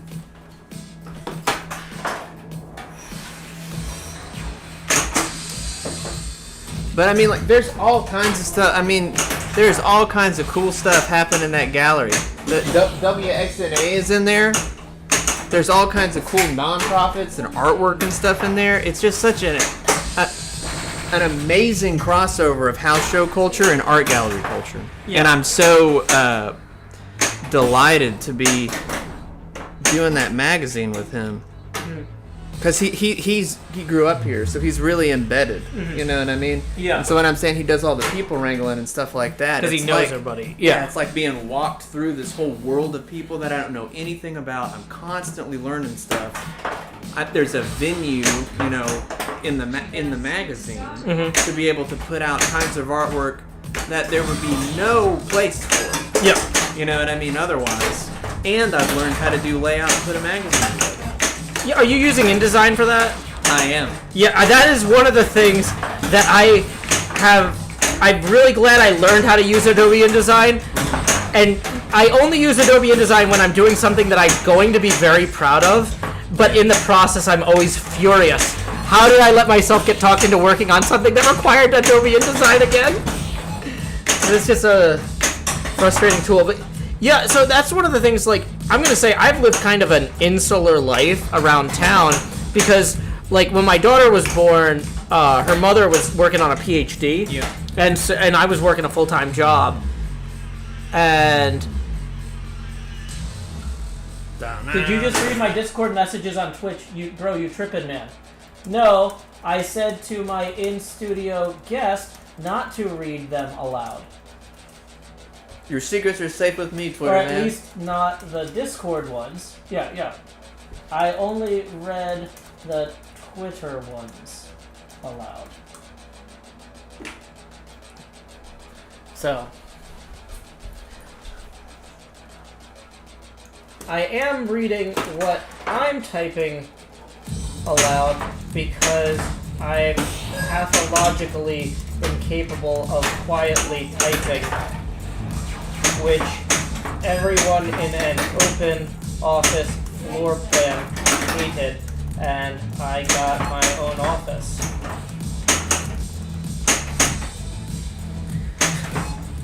Batman was scared of bats.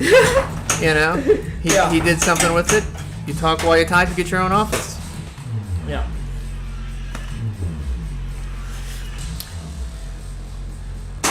But yeah, let's see anything else going on here. Also, I apologize. I haven't see one in the newspaper art gallery. John runs the art gallery. John is his partner on the newspaper. Mm-hmm. But yeah, well, it's so but yeah, sorry. So I was apologizing before I got caught up with Doc's latest message. Taking care of a small child while working a job and stuff like that. I just haven't been able to do a lot of stuff around town. Like, I was really excited when I got to go to, like, your thing at Anaconda Vintage or that political thing you and John did together, because it just happened to work out with my schedule that I could get somebody to watch my daughter. Yeah. But, like... We debated a mannequin? Yeah, it was great! Yeah. And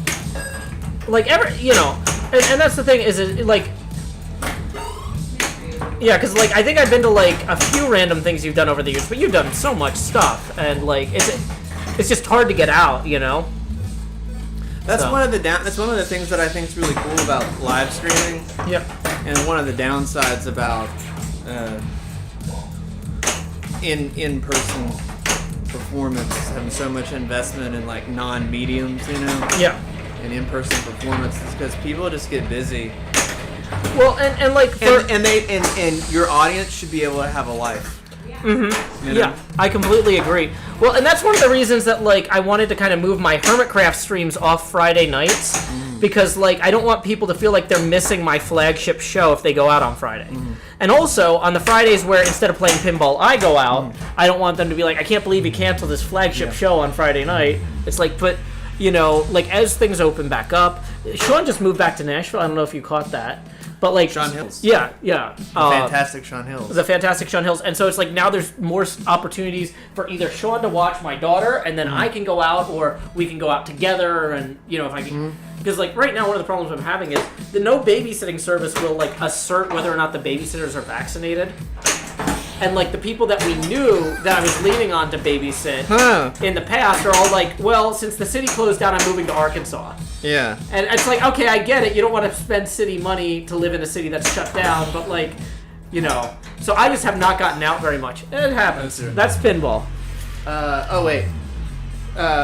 Can we buy Salt Weekly online?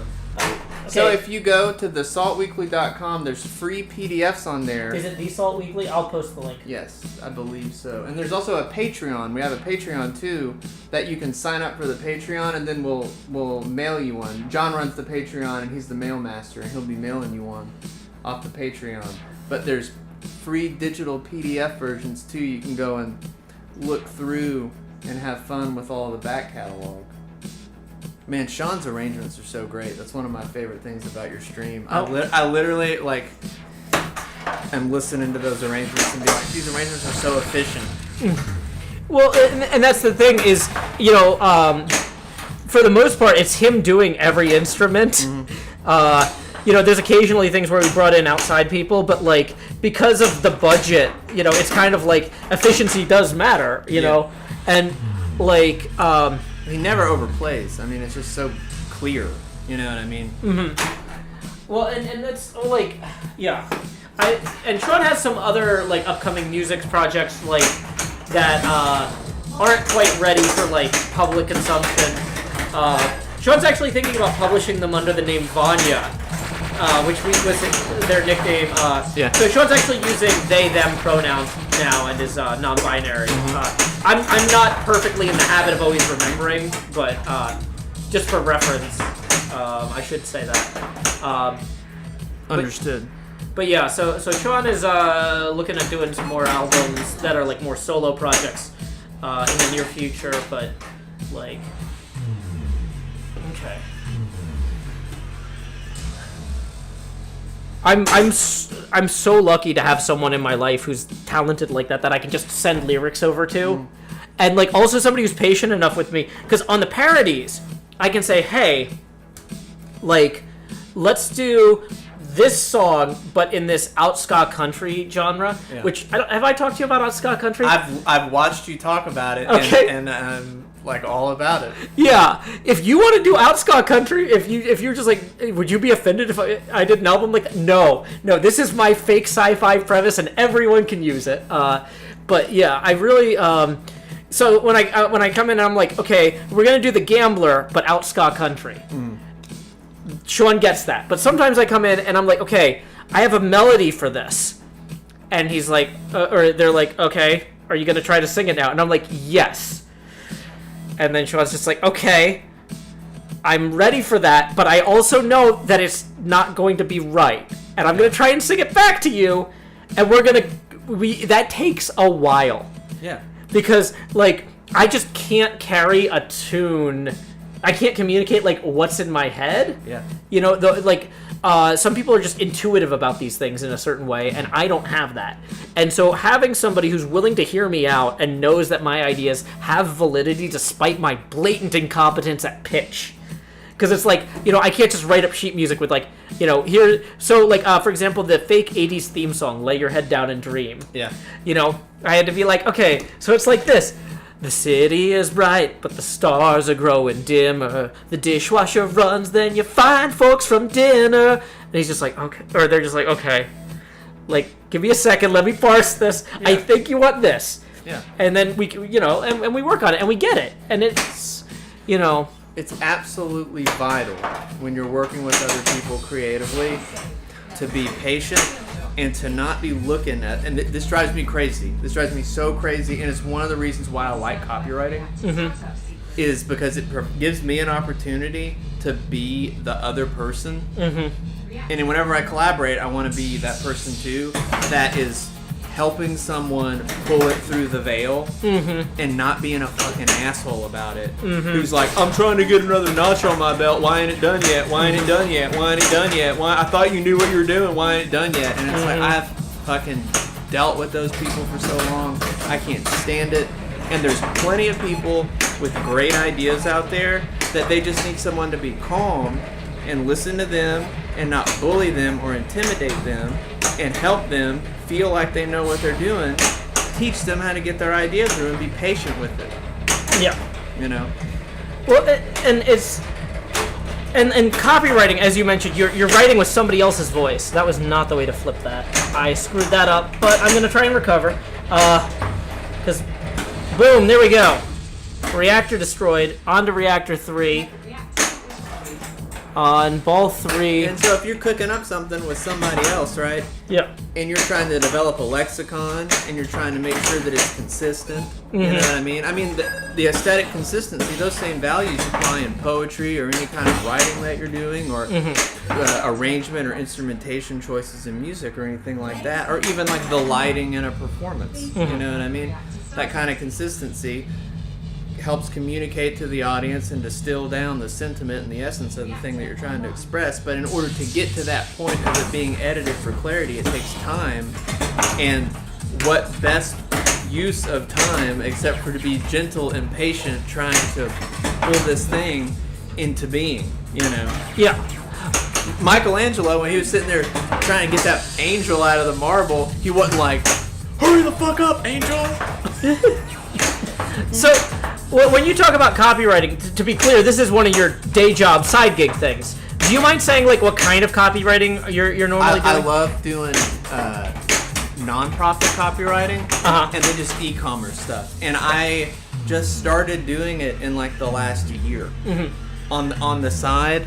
So like, okay, so normally with a client, you wouldn't be allowed to like mention them by name necessarily, but with nonprofits, are you allowed to say like? I can't because it's not done yet. I don't want to. Yeah, then I don't want to put you in a bad place. But yeah, okay. But yeah, I one of the things I loved about one of my previous employers was how many of our clients were nonprofits. Mm-hmm. And like, so even though I felt like I barely got out of my apartment when I wasn't at work, because of the kid thing, I was like, I feel like I'm helping out in my community even when I don't have time to volunteer, because I'm helping these nonprofits not have terrible websites. Yep. Because a lot of nonprofits get judged for having terrible websites. And kooky copy. Mm-hmm. Yeah, so I'm a fan of the nonprofit sector, man. People talk shit about it all the time, but like, I wouldn't be here right now without it. I wouldn't have got a job here. I wouldn't have been able to move here because of Rocket Town. Yeah. Yeah, and that's the thing. And I'm sorry to interrupt you. No, go on. Like, a huge music venue in Brooklyn in like the 2010s. It wasn't a huge venue, but it was a hugely influential venue called Death by Audio. That ended up getting ran as a nonprofit. There's a whole festival out in Boise, Idaho called Tree Fort that a DIY guy does. It's nonprofit. Like there's a real value of the nonprofit sector, and it can be ran poorly, and it can be one hand washing the other and blah blah blah, but anything can be like that. Well, that's the thing. It's like a lot of things can be exploitative.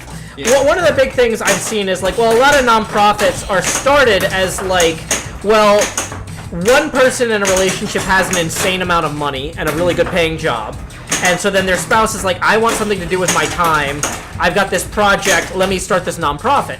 And they have great intentions and like they're doing good work, but like they don't necessarily need to draw a salary, right? Mm-hmm. And so then they assume like, well, nobody who works here needs to draw a salary. And it's like, well, the 20-year-old or 22-year-old who just got out of college, they do need to pay off their loans. They do have to pay rent. They don't have a partner who's already made it financially, And so one of the things I've been trying to make sure that I do with my business and my creative efforts is anytime I require labor of people, with like weird exceptions like you coming over to hang out, but like if I'm having somebody moderate my stream, I'm paying them a minimum wage that's living wage, right? If somebody's moderating my Discord, they're getting a like, basically I've got like, if I can't pay, if I shouldn't be paying someone to do it, I either need to be doing it myself or not doing it at all. Yep. Is kind of how I'm approaching this. And that makes sure that my business scales at a... Oh, yeah, I forgot you don't know how to start the machine. Into the future. Yeah. Co-op mode activated. Boom. And also from a sustainability standpoint and the kind of culture that you're going to create around yourself and your business. Same thing goes for a nonprofit. If you get the right people on the board with the right value, and it's another reason why outgoing information from the website all the way to the copy down to blah blah blah, it's going to attract the right kinds of people. Same way with any kind of business, for profit or nonprofit. Mm-hmm.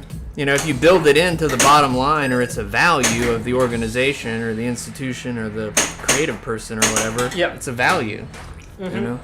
Yeah. So one of my core values is if I can't afford to pay someone to do it, I do it myself or I don't. And that means that like I end up leaving money on the table by not exploiting people. I do send out 1099s. Mm-hmm. Like that is actually a thing that I do. Oh yeah, I used to do that shit. Fucking Christmas every year is great. Yeah. be like, who? I'm gonna hunt down all these people for 1099s. Merry Christmas. I need your address. Yeah. I'll send you a Christmas card and some cookies, but I also really need to send you this tax info. But like, it's one of those things where it's like, well, but so many other people on the internet rely on free labor. Why don't you? It's like, well, I got where I was by doing things the way I thought was right, and I don't see any reason to stop doing it now just because I have a certain number of YouTube viewers or whatever. 1099s are tax forms that you send out to contractors. So yeah, international audience, not everybody's gonna... That's cool. Yeah, and that's another challenge too, is like if I wanted to hire somebody from Europe to do moderation work, they have to have like either worked in the US or studied here, so they already have a tax ID. But like anybody who did grad student work here, any grad student would have to have a tax ID because their tuition technically counts as a certain type of income. So you know. It's you gain a lot of creative freedom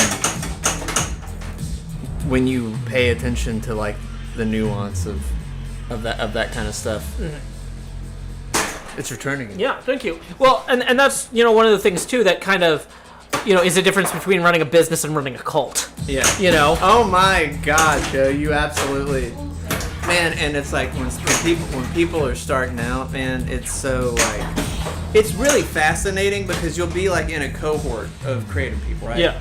And it'll just be kind of like people are doing that, you know what I mean? And it's interesting how it's so ingrained or like can happen almost naturally. The cult thing. Yeah. And it's almost like the default disposition of creative organization in our culture leans towards the cult model, and you have to actively be like, no man, I'd really like to pay you for these t-shirts. Yeah. Well, and it's something too, like, It's already easier. so you remember Daniel from other Daniel, not you, but Which one? Palmer. Yes. Yeah. So he's actually my custody attorney. Oh, that's awesome. Oh, because he lives in I don't want to say where he lives. He's in Tennessee. Okay. He's in Middle Tennessee, and he's able to come to yeah. Davidson County when he needs to. But yeah, so he's actually my custody attorney, and one of the things he ran me through was like, okay, what are all the pitfalls that a judge might get mad at you for? Mm-hmm. And one of them was, he's like, you're not accidentally starting a cult or anything. I'm like, let's actually go into that real quick. What's the cult starting checklist? Yeah. Just, you know, to make sure that I'm not. And it's like, oh wow, I'm kind of close. Like these are things that I'm not doing, but that people have asked me why I don't do them. Yeah. And so that kind of is a little bit of a like, oh, yeah, I should think about that. Like, because, yeah. So. Yeah, paying people and only fucking with people that are capable of being responsible enough to be paid is a pretty good way to not accidentally start a cult. Yeah, well, and that's the thing, too, is like, you know, I try to make sure that, I want to make sure that people who are part of, like, my audience are encouraged to connect more with the rest of their communities, not less. Yeah. This is not a replacement for having friends. This is something fun you can do when your friends are busy and you're stuck at home watching your kid, right?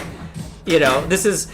The show is something I make because that's the situation I've been in so many times, and I want people in that situation to have something. Mm-hmm. But, like, you know, when you have the opportunity to go out, like, do it, you know? And I want to, you know, encourage people to go to events and meet other people and not just be insular.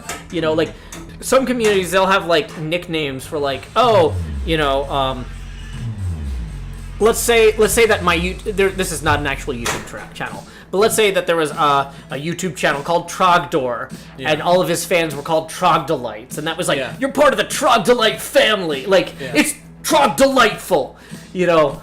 But like, I don't want enjoying my work to be an identity. I want that to be something people who have their own identities happen to have as something that makes their life better in some small way, you know. And so. Like, but that's a weird thing because people will be like, oh, we need a name for this. Yeah, the auto plunge will kick in if you soft plunge. I understand the reluctance of doing that. Yeah. It's interesting whenever, you know, for me, I think I kind of shy away from a lot of that stuff is because I'm really more interested in just making things than I am having to be like wrapped up in what they are, I guess. Well, yeah, and that's the nice thing is like the more mysterious you want to be as an artist, the less you should be connecting to the community directly. You know? Dang it, I almost had that. So if you can get the ball to roll over the flashing white light when you have that active, that'll trigger a ball save. Oh, interesting. And the way you get that white light to light is by like filling all the lanes. So like if you hit that A right now, that would get you another ball save and it would change color. You can use left and right to flip them and move them around. I'm trying to ease you into some of the rules because machines like this have so much complexity.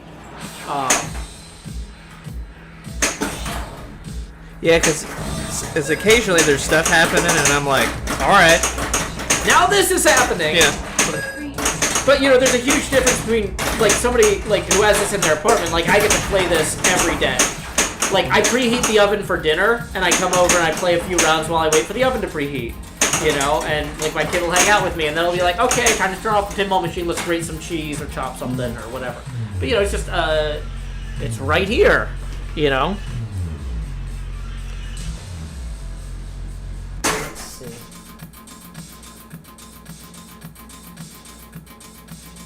Just checking my Twitter comments to make sure nothing explosive has come in. Matt Bassett on Twitter says this whole thing has got to be a setup, right? I think all the parties involved are stirring the pot. No, I had no idea this was even Doc's thing. He didn't leave a note that it was his thing. He just left something interesting in public. Don't leave anything interesting on the server full of randomly chaotic artists. That's what you get. You put something weird out with no explanation, no sign. Like, if he had said, this is Doc's, ask me before you touch it, it's fragile. Yeah, so apparently the thing I moved is incredibly fragile, and I had no idea. So, but that's part of the fun of the game, is that different people understand the game better in different facets of it better. Because Minecraft is stupidly complex at this point. So it's like, I don't know that thing is rare, or, like, I kind of knew it was rare, but I didn't know it was how hard it was to get, or how fragile it was. So apparently at any point in my incredibly oafish attempt to relocate it, it could have easily been destroyed, which, I don't know. How would I know that? Put a sign on it that this, you know, this could be easily destroyed. Speaking of things that could be easily destroyed, let's try and get this reactor. Uh-oh. Come on. Come on, can we bounce it? Yeah, there's the bounce I was going for. Whoa, no.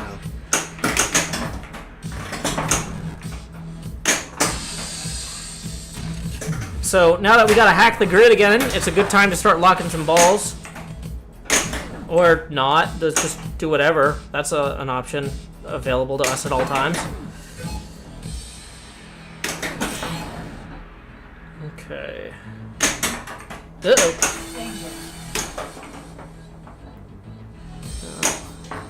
We have the danger so we can use them.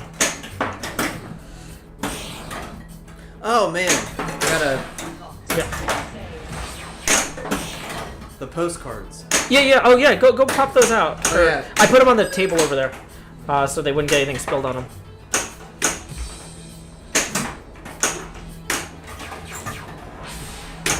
Another print project that was figured out during COVID is So that camera is. this guy right here. Yeah, that's probably your best. Postcard comic book called Thaw. Thaw postcard. I was talking about the magazine, I was talking about the audiobook, music. Gotta talk about Thaw. Thaw postcards. So who are you working with as your illustrator on that? So this is me and my buddy Frank Hand. What was that last name again? Hand? Because he'd be drawing all the time with it. Ah. So we got, every month, you get a new Thaw postcard. Look at this hard plug that I got going on for Thaw postcard. But I think it's funny. You might think it's funny too. But I gave Joe 6 of them. Yeah, I haven't had the chance to look at them because I was trying to set up the cameras. Let me tell you, I had to reinstall a video driver, I had to reinstall OBS, and I had to unplug and replug in every single piece of hardware connected to this to get this show going. But it was worth it. We're having fun. Yes, this is fun. Come on.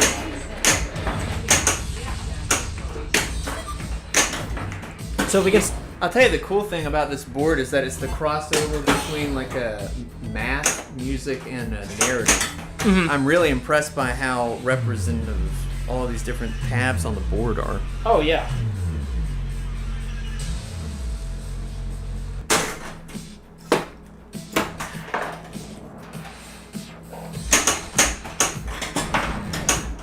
Yurgi says, what kind of monster leaves an endangered species in a glass box in the harsh sun? Exactly.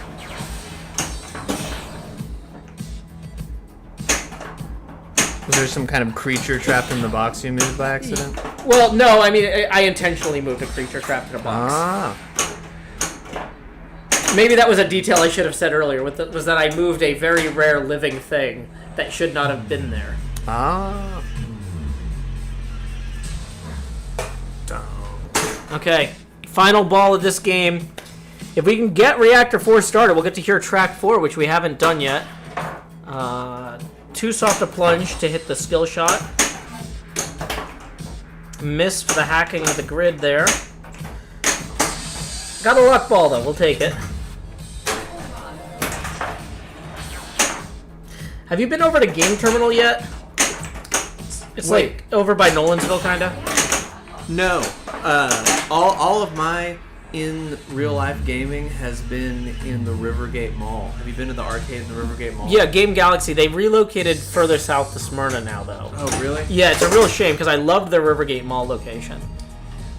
But yeah, I haven't been to the one in Nolansville. Into the future. yeah. So Game Terminal. Well, it's not on Nolansville, but like you take the Nolansville 440 exit. But it is wildly good. You know, and it's kind of like the small business model that we were kind of talking about, but like accidentally more successful than it intended to be. So like, you know, this guy ran a pinball distributor and repair company out of like an eighth of a trucking terminal, right? And the other tenant moved out, and the landlord was like, "Hey, do you want the whole trucking terminal?" And the guy's like, "What am I gonna do with an entire trucking terminal worth of space for a pinball repair business?" And he's like, "I guess I could put in an arcade Yeah. and a few bars. What if we had food trucks that did table service? We could just have food trucks come in, but you order your food and it like is brought to your table, so you don't have to wait in line for the food truck. And then we don't have to have a like full kitchen or whatever." And so like it just kind of like spiraled out from there. And it's actually like a stupidly good venue. Like I've taken a bunch of random, I've met a bunch of pinball streamers through doing this. And when they pass through Nashville, they always want to go to Game Terminal. And like, they're always just like shocked at like, okay, this place is way bigger than I was expected.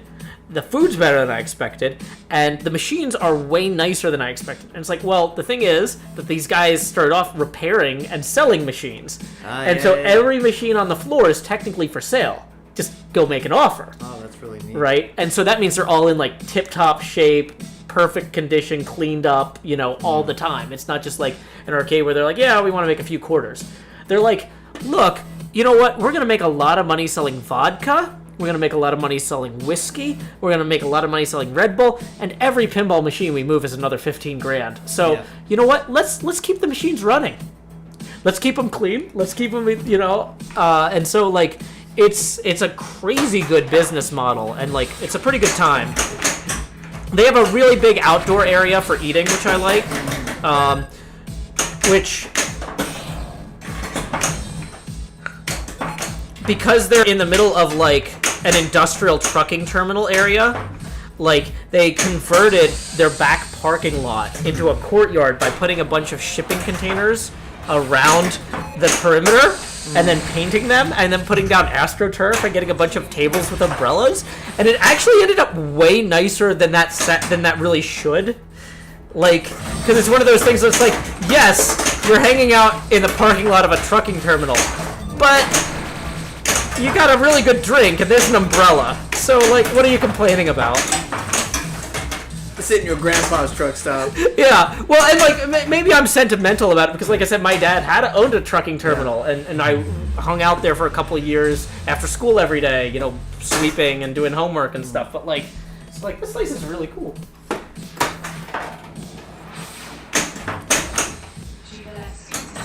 Hey, what's a shulker? So the shulker is the name of the creature that was relocated.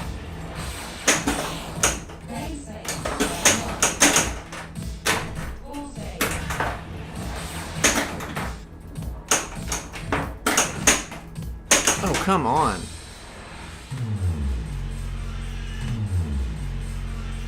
So I actually just realized we hit 10:30. So we did it. Yeah, let's we still got this is still ball one of this game. Okay. So unless do you have to go anywhere? No, there's no hard time. Yeah, I don't have like a hard stop either. I just didn't want to like take advantage of if you know. Oh, I appreciate that. We can finish this game for sure. Cool. Easy peasy.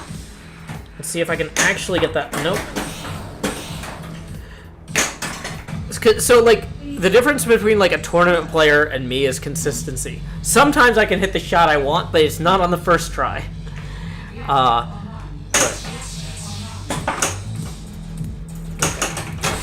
restart the ball save timer. Dang it. So we've got the orbits lit, but I'm not hitting them. And luckily we had the ball save going.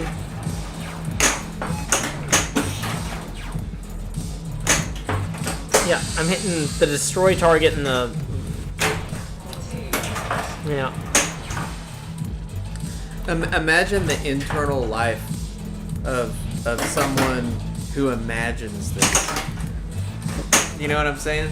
Oh, honestly, pinball machine design is like one of those jobs that I would love to have, like as like, you know, like when I'm, you know, when I've made enough money in my main career that I can like make my hobby my job, which arguably maybe I've already done once, but like I can't stop chasing that. Yeah. Like my idea, like 10 years out, you know, if I could have like a wood shop and like prototype stuff like this myself, it's not like a tomorrow thing. It's not something I'm like, I guess I am kind of actively working toward it in that my like base on Hermitcraft this season is going to be a giant scale model of a pinball machine, and I'm going to be breaking down how every single component inside of a machine works. That's awesome. Like, yeah.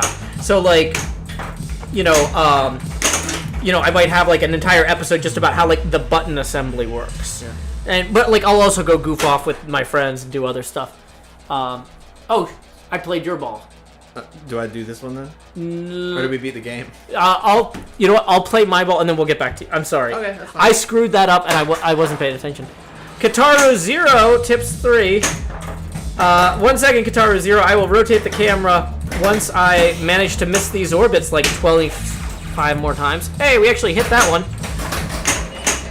Cool. So for reactor 1, we only have to hit one destroy target. Now it randomizes which one it is. Okay, now that we got multi-ball going, we'll get triple scoring on that. That's always nice. And we still have multi-ball going to hack the grid with. So there's 2 of the grid targets. Nope, not quite.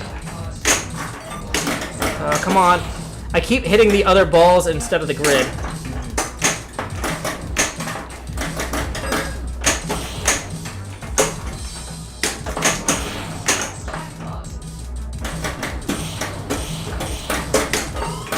Dang it. Keep getting close, but not quite. That was the middle one. Okay.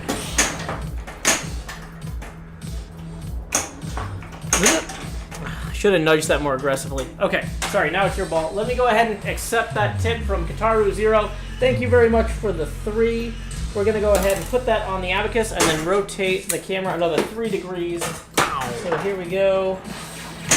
That once we get OBS open. Oh no, I put the wrong thing. Okay. We're gonna rotate the camera. Boom. Okay. Yay.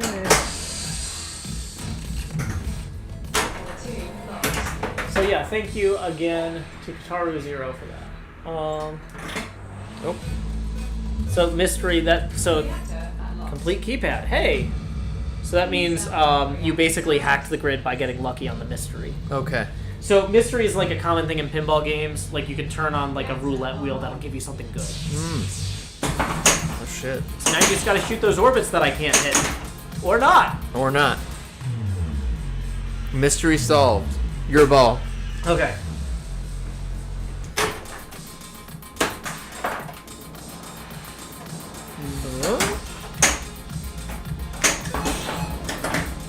Come on.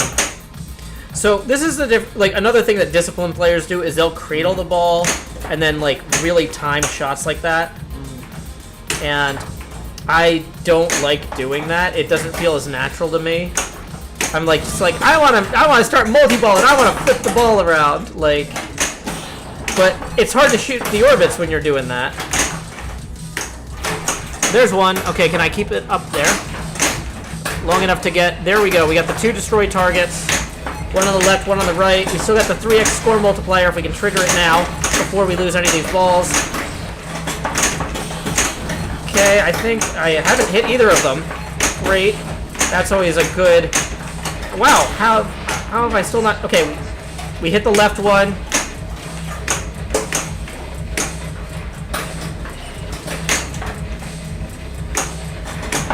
Yeah, sorry that the klaxon there sounds like an ice maker.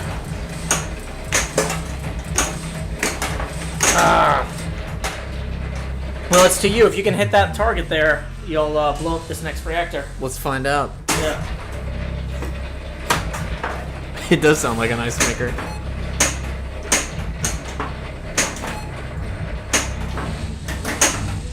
Oh my god. The lights. Whoop. There you go. So then we're back to that grid hacking phase. Got one there. Come on now.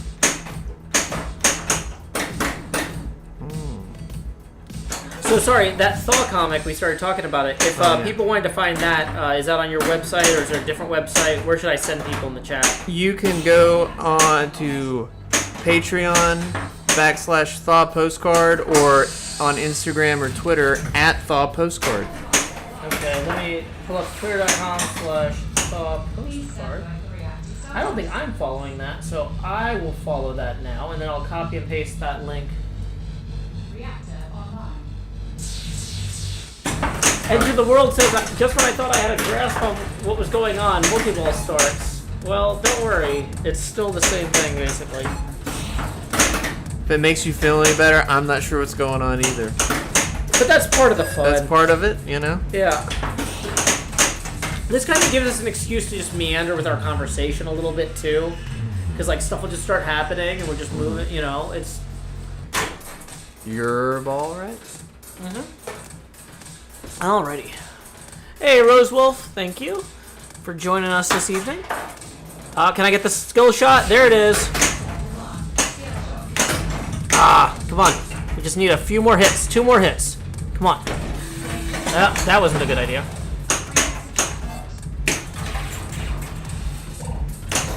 There we are. Okay, so to stop reactor 3, we need to hit 3 targets. Oh, come on. There's one. Uh-oh. No! Restarting that. Okay, so we've just got the right destroy target. Almost had it. Nope. We got a bonus boost there, but there's the reactor. Hack the grid while the ball save is on. Nope, tilt. So too many dangers there, so I don't get the bonus. Which is a shame because I got that bonus boost. That would have been nice. But you know what? That's how this is pinball, you know? This is me. Okay. Yeah, because player 3 is flashing. Look at that. Yeah, pinball is going well. Thank you for asking, Zole Mono.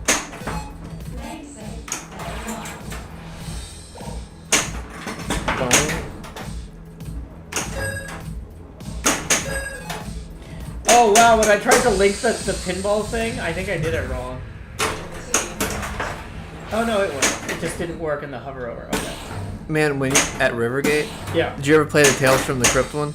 They had. Oh yeah. That's a great one. It is so fun. It's your go. Thank you. You're never gonna finish that beer. It's fine. It's like this is one of the few nights where I was gonna say I don't have anywhere to be after this. Have you seen Mystery Pinball Theater 3000? No, I haven't. Okay, so this you're familiar with Mystery Science Theater 3000, right? Absolutely. So usually on Friday, I was gonna say I don't have anywhere to be after this. I can just drink and chill or whatever. That's a lie. I do have somewhere to be, but it's somewhere I can drink and chill. So there's this guy named Manu Smith out of San Francisco who wrote his own code to let Twitch chat riff on movies. And like what you, so the people who are riffing have little speech bubbles pop up on screen that the rest of the chat can vote on if the jokes are funny or not. And there's like a scoreboard, and so everybody's competing to make the funniest jokes while he screams bad movies. And he does this like every Friday night, and that's usually who I raid on Twitch on Fridays. So every Friday after my stream, I actually get to make myself a drink and maybe slice up some cheese or sausage, have a little charcuterie board, kind of wrap up my week. I don't know if you ever saw the show Studio 60 on the Sunset Strip. No. It's like one of those weird Sorkin shows. But the premise of it was that they were like making like a Saturday Night Live type show. But after their show, they always got to go to this, like, they would always have an after party at like a club. And I'm like, man, I wish my show had an after party at a club, even if it wasn't like every night, because I do shows like basically every night. But like, it'd be cool to just say like, after the show, let's go drink and have a snack and hang out. And it's like, oh man, this guy's weird random pinball / bad movie riffing thing. That's just where I go on Friday after this, and I just sit there and I have my drink and my snack, and sometimes I compete and sometimes I don't, but yeah, it's a fun time. It's fantastic. So yeah, I don't know. I think I'm pretty content to end it there. Was there any projects that you wanted to plug we didn't get the chance to plug? Because I don't want you being like, oh, I should have mentioned I've got a spaceship coming out. I don't know. You're always doing weird Spaceship stuff. Coming out. Well, I got an audiobook. Oh wait, I got a podcast. Okay, what is the podcast? Let me get a link to the podcast up. So if you just put my Twitter, they're in the bios. So the podcast is called Faces in the Corner, and it's a horror anthology podcast, and I do all the sound design and the soundtrack for that. So I'm gonna post your Twitter real quick per your instructions. 1 second. Let me make sure I got the URL right. Nope, I don't. Dun, dun, dun, dun. So people run into me in the grocery store and they're like, "What are you working on?" And I'm like, I can't even remember everything. Oh my gosh. So my kid started throwing a tantrum walking home from school today. And like, usually she's pretty good, but like apparently just like with standardized testing and a bunch of like random stuff that like was out of her control in the classroom, she just had a bad day. And she's just like freaking out and shrieking at me, and I'm like, yeah, you know what, I'm sorry you had a bad day, let's just get home, whatever. And I'm thinking though, like, so, you know, the other parents are going to be like, why is this kid shrieking? Like, I'm like, oh no, they're going to think I'm a bad parent. And this lady in a big white SUV pulls up real slow, and I'm just like, oh no, here it comes. Like, somebody, they're going to be like, is this kid okay? And the lady goes, Joe? And I'm like, oh, thank God it's at least somebody I know. Yeah. And she's like, you don't know me, but I love your Minecraft stuff. And I'm like, oh, and my kid is like melting down. And I'm like, that's great. Have a good afternoon. I'm trying to, like, I'm sure she's like, man, what a selfish, famous person. But I'm just like, no, I'm trying to deal with a separate catastrophe over here. Like, just, like. Well, it's you know, I mean, I guess, like, you know. This doesn't happen all the time, but of course it happens when my kid is having a once in 5 months meltdown. Yeah. You know? Yeah. It's like, I can't be on the sales floor right now, I'm sorry. Yeah. Oh, God. I have to tend to the child. Yeah, it's like, normally I would run up to your car and offer to sign something, but like, because who cares about traffic regulations in a school zone? Whatever. That's why it's 15 miles an hour. Normally I'd sign your car. Yeah, just sign your white SUV. I was going to say, you'll never have to wash it again, but actually, I mean, it's a Sharpie. You can wash it. It's going to be there. Well, no, I she's was just fine now, but it was just like one of those things, like, you know, just when you're a kid, like little things that add up, like, can really, and it's just like, I just got to get her home and let her chill out and just like, you know, but it's like, here's one more thing to deal with. It's like, so, yeah. I need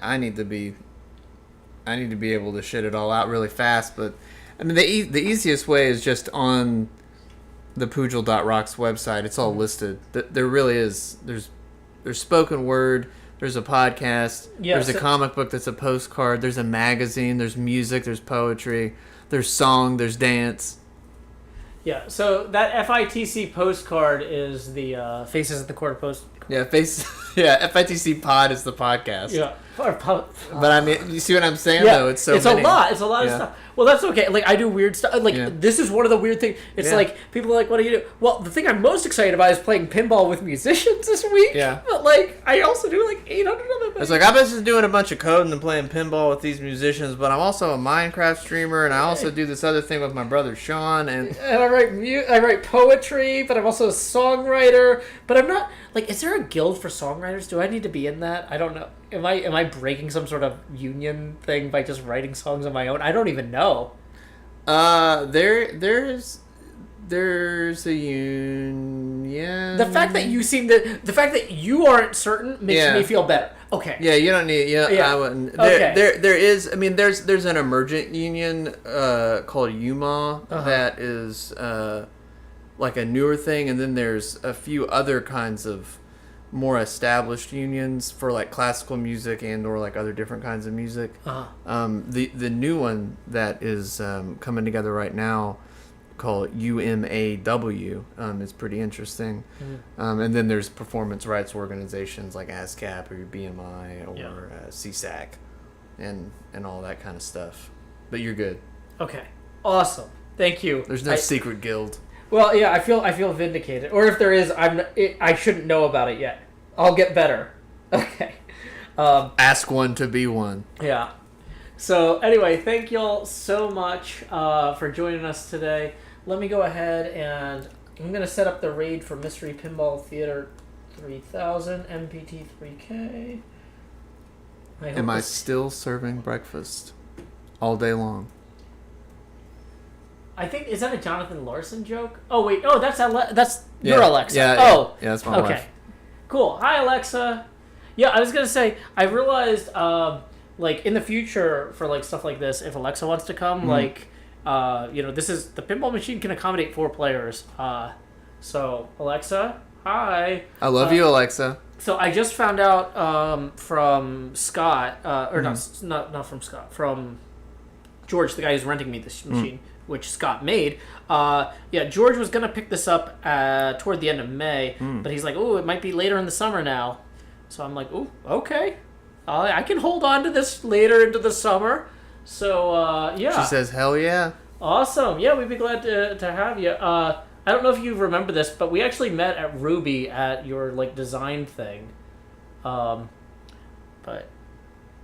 over by Dragon Park?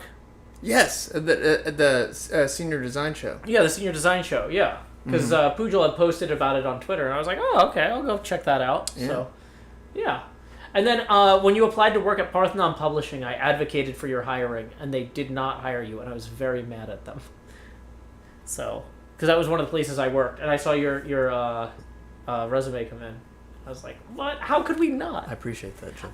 Thank you. The thing is, though, like, they would listen to me about anything about servers, as long as it didn't cost them more money than what they were currently paying. Yeah. But anything outside of that, if I'm like, oh, this person would be a great designer, I went to their design show, it's like, Joe, you're not a graphic designer. I'm like, well, technically, I am. I do a lot of graphic design work, but, Joe, we don't pay you to be a graphic designer in this context, so no.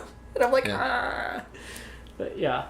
So, anyway, thank you so much, Alexa, for loaning Pujol to me for the evening, then. I hope you guys have a fantastic rest of your Friday night. I'm going to go ahead and send people over to Mystery Pinball Theater 3000. Once again, if you didn't follow Pujol already on Twitter, it's twitter.com/pujol.rocks. And for YouTube, I need to just send the full MPT3K link. This is where I'm going to be hanging out for the next while, unless I actually just fall asleep. I am really not slept enough the last few nights. But anyway, so, any final words, Pujol? I'm speechless. So am I! Keep adventuring! Yeah. And where's the thing I actually have to click? I'm really bad at, like, doing things that I'm not narrating. Hold on, I have to actually also make